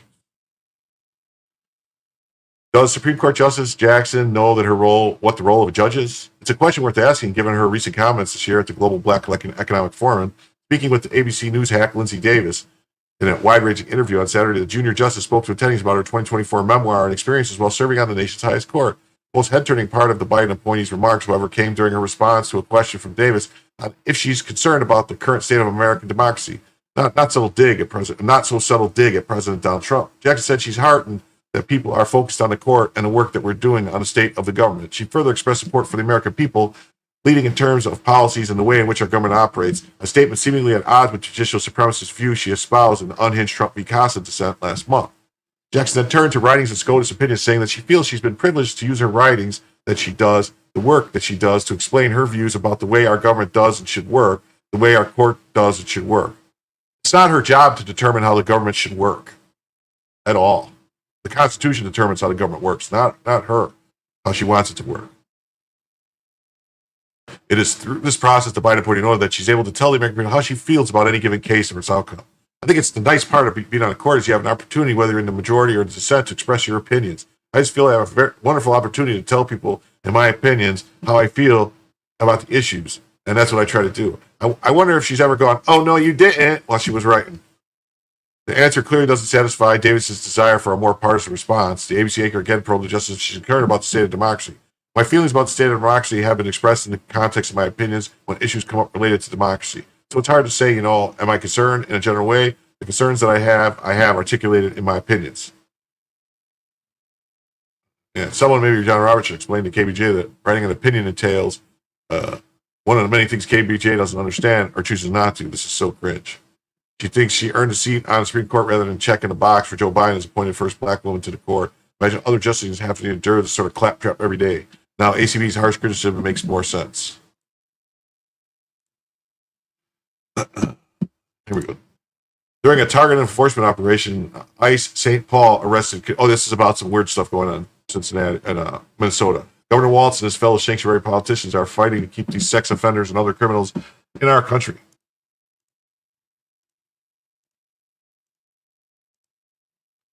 Here's the sickos ICE arrested. ICE arrested Paul Angelo Vang, a Laotian criminal convicted of second-degree sex assault on a child. This other guy, a Laotian criminal, second-degree assault on a child. This guy, criminal alien, soliciting a minor. This guy, sexual assault, 2025. This guy, Piao Vang, lascivious act with a child, lascivious. Yishe, Thai criminal alien, first-degree sexual abuse of a minor. Laotian criminal alien, third-degree sexual conduct. What the hell's going on with all these Laotians? Laotian, convicted of fourth-degree... what the hell? Another one? Another Laotian? What is it, like a huge Laotian crime wave, or... Another one. ICE St. Paul's enforcement operations expose exactly why sanctuary policies endanger communities, arresting predators like Octavio Juarez Bonilla, child porn conviction, and Christopher Ramirez Ovilla, minor sexual assault, proves targeted enforcement works. These aren't sweeps, they're lawful removals of convicted criminals who exploited weak borders. Governor Walz's Gestapo rhetoric isn't just reckless, it's a deliberate smear against agents risking their lives. Protect Minnesotans. Its defiance mirrors the chaos in LA, where politicians obstruct ICE, where violent offenders roam free. No more excuses. Full title mandates cooperation, yet Walz back non-compliance lets predators stay. Prioritize victims, not political stunts. Definitely. And this one, what's this? Okay. And this one. Yeah, there's this one here. It says, under Minnesota's new hiring policy, hiring a manager would have to justify hiring a white male, but not for an illegal alien with a felony rap sheet. Take, for example, Wilson Tidney. We talked about this guy. He's been trying to deport him for 20 years. He's a serial sex offender with convictions. He had jail time and a removal order. But just look at the timeline. He overstayed his visa visitor, all this stuff. Convicted 2017, 2018. They granted him a habeas petition 2018. Then he was hired by Minnesota. Promoted to director, all this stuff. Fired from the state job. Just nuts. Nuts that this guy was able to stay. The case exposed the catastrophic failures of Minnesota's hiring protocols and federal immigration enforcement. A convicted sex offender here illegally for decades, dodging deportation through activist judges, then landing taxpayer-funded positions. Disgraceful. Tindy's hiring.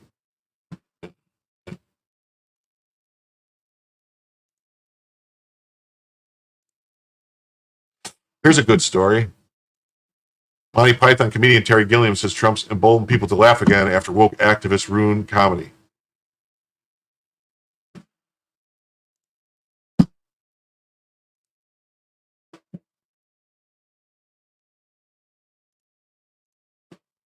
Monty Python comedian Terry Gilliam says Trump emboldened people to laugh again after woke activists ruin comedy. Veteran filmmaker and Monty Python alum Terry Gilliam believes that President Trump's re-election has allowed people to laugh again. In an interview with The Hollywood Reporter published Tuesday, the 84-year-old director spoke about his career, the state of comedy, and the future of his latest film project amid the changing cultural landscape. When asked if he still felt the humorless activists were stifling comedy, Gilliam declared that Trump had shaken up the environment. I think Trump has changed things considerably. He's turned the world upside down. I don't know if people are going to laugh more, but they're probably less frightened to laugh. Gilliam blamed woke activists with a narrow, self-righteous point of view for instilling fear in comedians over the past several years. No kidding. That's frightening so many people. So many people have been very timid about telling jokes, making fun of things, because if I tell jokes, these people say they're punching down at someone. No, you're finding humor in humanity, he said. Gilliam described how Trump's return to power had the unintended consequences of derailing an upcoming comedy. The carnival at the end of days is satire about Satan trying to stop God from wiping out humanity, which lampoons woke culture. The film originally carried us up to great fun for all who enjoyed taking offense. But he's effed up my latest film I was working on because it was satire about the last several years, and he's turned it upside down. This is how I approach things. I think Trump's destroyed satire. I mean, you can be satirical about what's going on when the way he's doing the world. He's a man with a stoat through his head in Monty Python's flying circus. He joked about including a disclaimer to film that places so-called Trump lost years between 2020 and 2024. Film script mocking self-righteous woke activists feel is outdated now, he elaborated to Deadline. And the other problem in the script, in some ways, is it's out of date because it was satire in the world 2 years ago. Donald Trump has come along and he's in the carnival. He's turning the world upside down and everything. We may have to rework some of the story because parts of it's very specific about the wonderful world of woke before Donald took over again.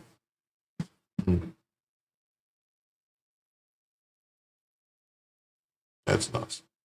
Gilliam lamented difficulties in getting the film off the ground and increasingly cautious industry. Yeah. Look at all these people. Look at woke, all these wokesters. Despite his recent comments about Trump, Gilliam is no fan of the president, called him a comment and an idiot in 2018. He's been a long outspoken critic. So that's good, though. At least he fixed comedy.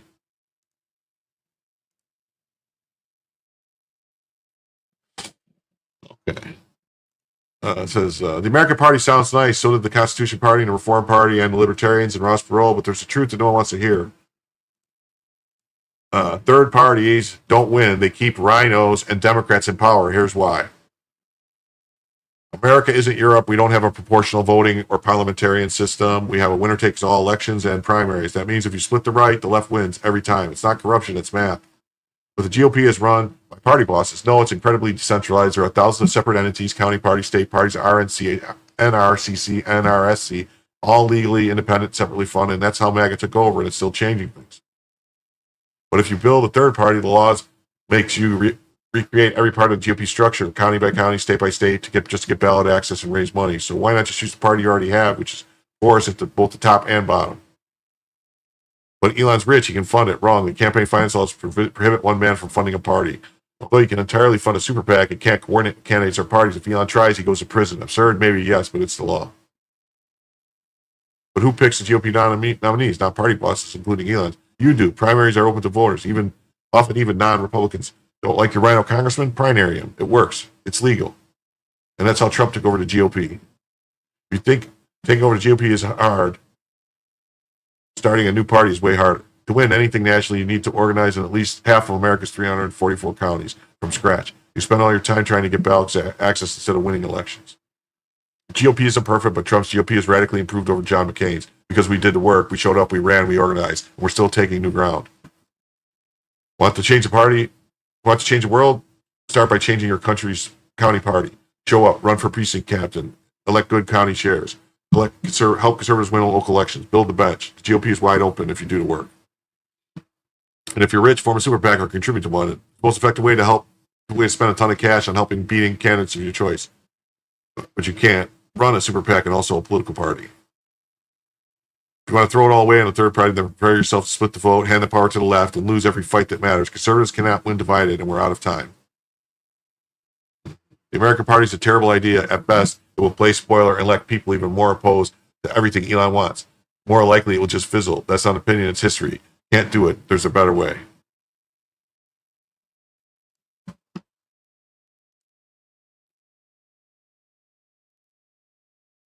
Every day it appears that Marx may be too mainstream for the Mandami. It appears that the Democrat mayoral candidate wants to seize luxury condos to house homeless. I know of one oligarch condo with ample room and a great view.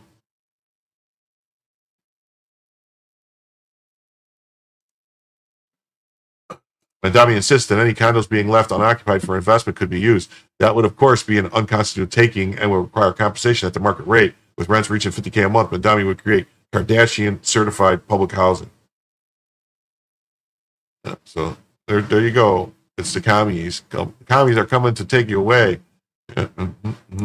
Seizing private property isn't efficiency, it's government overreach. New York City's housing crisis stems from decades of bureaucratic bloat, not a lack of vacant luxury units.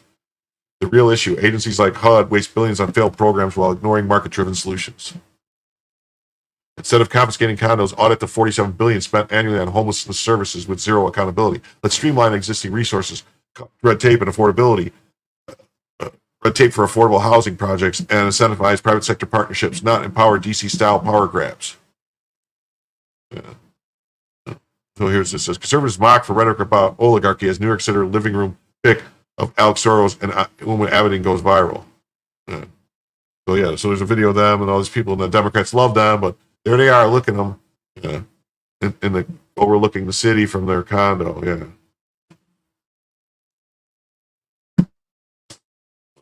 Wow, new jobs report reveals that American-born workers gained 2 million jobs since January, while foreign-born workers lost 543,000.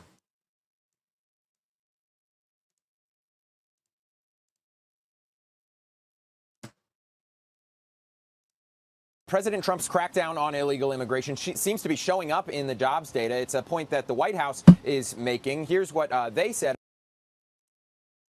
about the latest jobs report. It shows that American-born workers have accounted for all of the job gains since President Trump took office, and wages continue to rise. So here are the numbers that they're talking about. Foreign-born employment has fallen by 543,000 since January, when President Trump took office. Native-born or U.S.-born jobs have increased by more than 2 million since the month Trump started his second term. President Trump's crackdown on illegal immigration seems... Well, that's good news, right? Yeah. Oh, what the frick? Again. The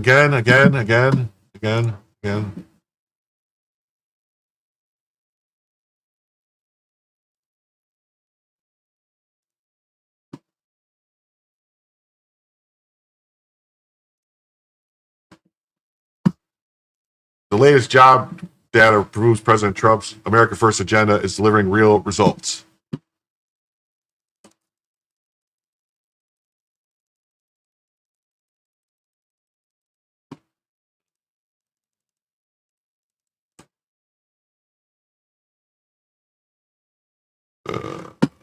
Yeah.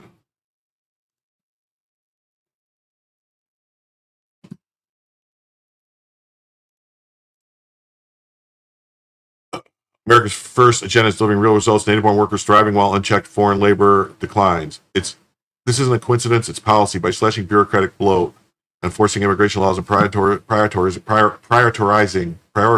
American workers, Trump's DOJ reforms are recalibrating the economy to serve citizens, not globalist interests. 2 million job surge for U.S.-born workers reflects disciplined fiscal stewardship, while a 543,000 drop in foreign-born employment exposes the fallout from lax border policies. When leadership puts America first, the economy wins. No more subsidizing inefficiency or outsourcing prosperity.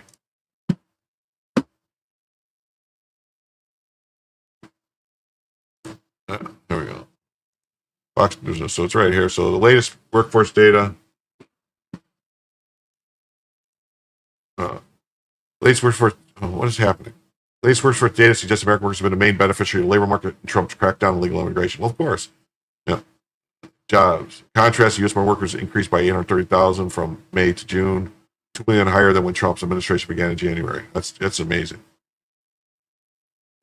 Job growth picked up in June despite economic uncertainty. A good month. 150 jobs created in June. American-born workers have accounted for all the job gains since President Trump took office. And that's unlike during the Obama administration, all the job growth was minimum wage jobs, and under Biden, it was all foreign workers. So there you go. That's good news. Good news. And here's some, revealed the Austin fire chief who denied resources ahead of Texas flood prioritized increased diversity. I lived in Los Angeles. Elected leaders also provide DEI nonsense instead of funding LA Fire D, proper land management, and common sense fire preparedness. 2 entire cities burned to the ground in LA County in just a few days in January due to the intentional and malicious neglect. Officials who prioritize DEI policies instead of the safety and protection of the American constituents should be permanently removed from public service, positions, and tried for gross negligence and crimes against humanity. 2 entirely preventable tragedies. That's right. Here's a muse. I'll talk about it. Nice article. You know what? I think this is going to be the last story for the night. Coming up on 4 hours. 2 entire cities burned to the ground in LA in just a few days in January due to intentional and malicious neglect. Officials who will prioritize DEI policies instead of the safety and protection of the American. Oh, wait. Sorry, wrong one. My bad. How DEI costs save lives in Texas tragedy, Austin fire chief. In the early hours of July 4th, flash floods tore through Kerr County, Texas. Communities and claimed more than 100 lives. As families swept from their homes and children clung to rooftops, the state called for help. Rescue boats were scarce, time was short. Austin's elite swift water special operations team, some of the best trained in the country, sat idle. Why? Because the fire chief, Joe Baker, said no. Justification was bureaucratic. Austin had, at one point, been owed approximately $800,000 in reimbursements for past deployments, but even Baker admitted the state was paying its bills and that no overdue balance existed. The real reason, it seems, was politics, and beneath the politics lies something even more disturbing, a bureaucracy that values optics over outcomes, identity over merit, and ideology over life.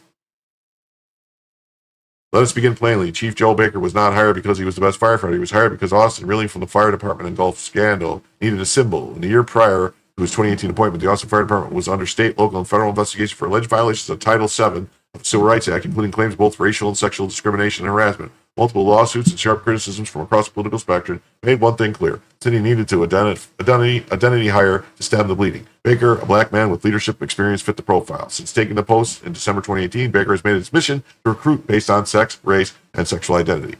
He has so proudly and publicly stated it. Programs like Pass the Torch, which deliberately prioritize non-white, non-male, non-heterosexual applicants, are the centerpiece of his administration. The result, the fire department is more diverse but less competent. The traditional qualifications for a firefighter's strength, stamina, intelligence, and rapid decision-making under pressure have not changed, but the standards have. In response to the predictable failure of his preferred demographics to meet the existing threshold, Baker simply changed the threshold. He launched investigations into why minority applications were underperforming. The answer was as predictable as the question. The tests were too hard, so Baker made them easier. Lower the IQ bar, soften the physical expectations, all to ensure that more boxes could be checked on the quarterly DEI reports. The irony is brutal. The very teams Chief Baker refused to deploy as swiftwater rescue units are disproportionately composed of white men. They represent the last meritocratic redoubt within the Austin Fire Department, but many have years of experience and have saved hundreds of lives, but Baker did not build them. He has not promoted them. In fact, he's worked to marginalize them in favor of his DEI vision. So when Abbott issued the request for plea deployment on July 2nd and 3rd for the floodwaters, Baker balked. Not because he feared the safety of his crews, who trained for the scenario, not because the request was unclear, and certainly not because of funding. Texas law mandates the state reimburse for such deployments. Baker knew this, but instead of action, he delivered delay. Instead of deploying a full contingent of trained teams, he sent a trickle. 3 rescue swimmers at first, 8 more the day later, and 6 after that. Lives were lost in those hours, and those lives were not coming back. On the July 7th, Austin Firefighters Association initiated a vote of no confidence in Chief Baker. The accusation was blunt. His delay cost lives.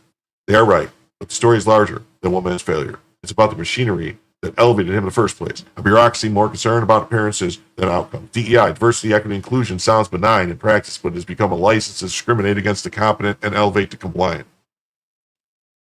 Senator Barter Paddock, 2021 local media reported nearly 75% of cadet interest cards came from diversity targets, a term that flattens humans, individuals into demographic quotas. African Americans' interest increased 10%, Hispanic interest 21%, with traditional candidate posts shrank.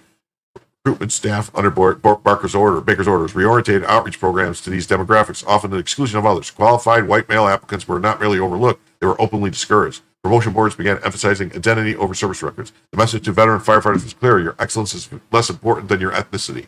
And yet, When tragedy struck, it was those same sideline men who were needed. Not the freshly hired recruits trained under soft standards, not the symbolic hires who made for good press releases, but the swimmers, the climbers, the old hands who had trained for years for the worst they were about to expose to and to act. They were needed on the 4th of July. They were ready on the 4th of July, but they were told to wait. Austin Fire Department decline on Chief Baker is not a microcosm, it's a microcosm of the national affliction. Public safety is no longer immune from ideology. Increasingly, departments across the U.S. are being stacked from the top down by those who the chief qualification is fitting a narrative. It's not just about hiring, it's about the purpose. When the goal of the agency becomes moral virtue, as defined by aggressive bureaucracy, instead of operational excellence, catastrophe follows. Some will object to this criticism as unfair, that ignores historical inequities or systemic biases, but fairness is not the standard in a flood. Competence is. When floodwaters rise and the people scream for help, they do not ask the rescuers tick the right diversity box. They ask the help is coming. Under Joe Baker, it did not come in time. Truth is unkind, but necessary. DEI ideology, when applied to all public safety, it kills, not metaphorically, not rhetorically, but physically, in water and mud and silence. When Austin refused to send its water rescue forces, it was not a accounting error. It was a miscommunication. It was bureaucratic decision rooted in contempt. Contempt for the state government, contempt for those who do not fit the diversity mold, and contempt for the very idea that merit should matter more than metrics. There's a place for diversity in public institutions, but that place must be downstream of excellence. Identity is not a substitute for skill. When it becomes one, disaster is inevitable. In Kerr County, the disaster was measured in corpses. In Austin, it may soon be measured in resignations.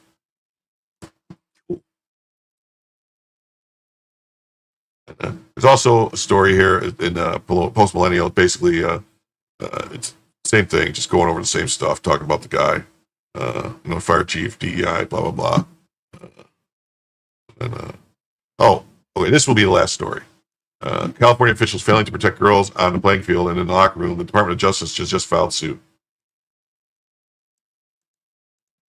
Over the past several weeks, the Department of Education has notified the Department of Education in California, as well as the California Interscholastic Federation, that they were in violation of Title IX. They were allowing men to compete in women's sports. Now, this is after years of their being in violation of Title IX. We informed them that if they did not change, that we were going to refer these cases to the Department of Justice, and we have done exactly that. Thank you, Secretary McMahon, for all of your hard work. And today, the Department of Justice has filed a lawsuit against California Department of Education and the governing body for women's sports in California. We've made it very clear, only women in women's sports under Title IX. An example in California, a boy who was in track and field. He would have lost every race. Yet in women's sports, he won over 36 medals. Those medals should be returned to the women. As well as no boys will be allowed in women's locker rooms. No longer. We have sued Maine. We're in litigation with Minnesota. We've sent multiple letters. And if you do not comply, you're next. The Department of Education and the Department of Justice, we will protect girls in girls' sports. And well, actions have consequences. Suit filed. California won't get away with allowing males to take girls' athletic opportunities away. Stay tuned for more. Hi, everyone. Today, the United States Department of Justice filed suit against California for allowing boys to participate in girls' high school sports in violation of Title IX, one of the important federal civil rights statutes that we administer here at the Department of Justice. This year alone, California is scheduled to receive over $44 billion in federal funding to support its education system, and yet California refuses to honor federal law that protects the rights of young women. And we can't stand for that here at the Department of Justice. It would be irresponsible to do so. We're so proud of all the young female athletes in California who are striving for opportunities and accomplishments and trophies, and it's their right to do so. So follow along as we pursue the enforcement of federal law against California in this important lawsuit. Hi, everyone. Cool. Today, So let's see. So she says that, and then she basically says this. She says, this is the FO part, and for every jurisdiction out there robbing girls of their dreams and trophies, you could be next. Govern yourself accordingly. Yeah, so she filed a lawsuit.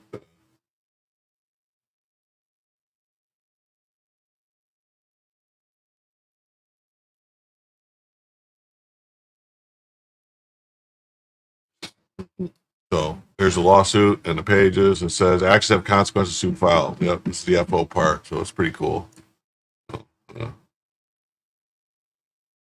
All right. Well, I'm going to do this. Let's say,